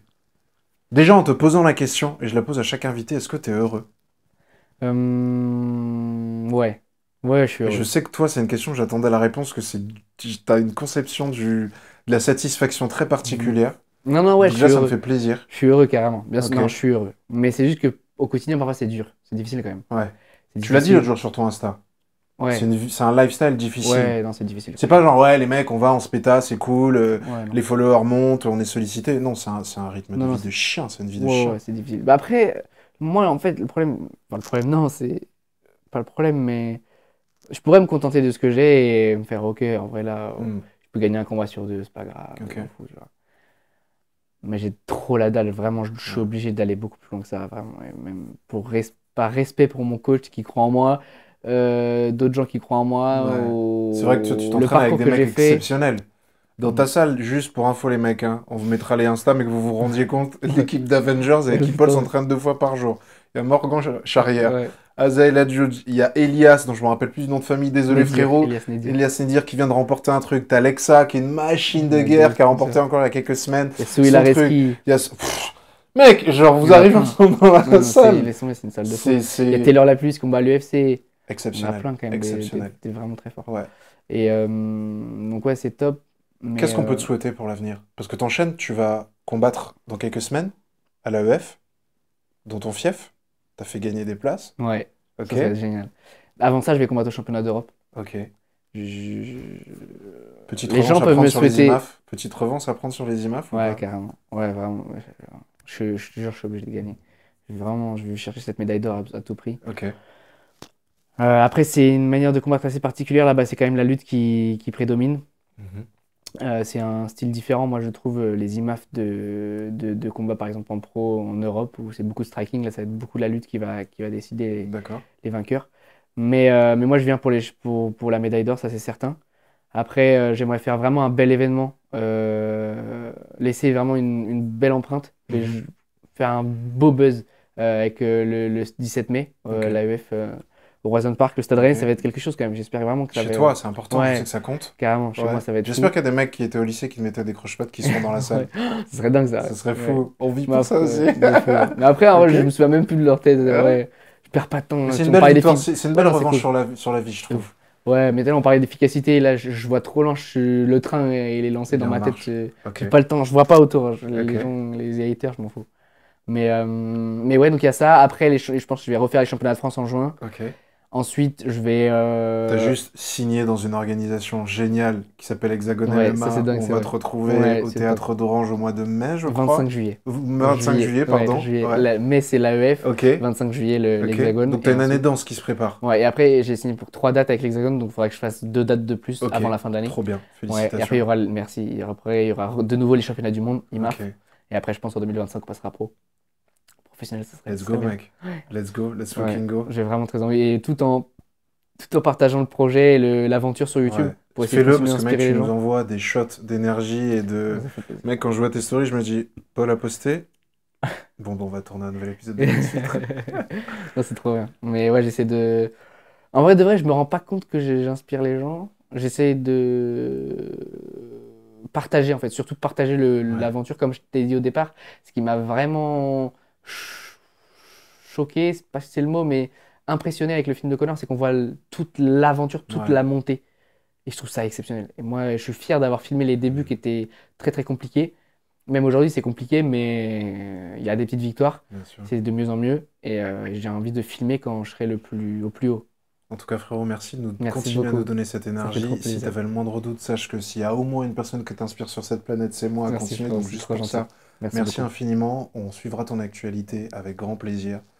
Je sais que tu as pris du temps là pour venir C'est un devant plaisir, je te nous. jure. Moi et toute la communauté des Exfiltrés, on te remercie. Et bien évidemment, on reviendra te voir Génial. après ces combats. On ramènera Ouais. la caméra des Exfiltrés Génial. juste à côté de la cage. Merci mon Polo, je te souhaite que du bonheur. Merci mon frérot, ça Fonce, fait trop plaisir. fonce. Force à vous l'équipe. Donnez tout dans vos projets. À Ciao. bientôt tout le monde. Ciao.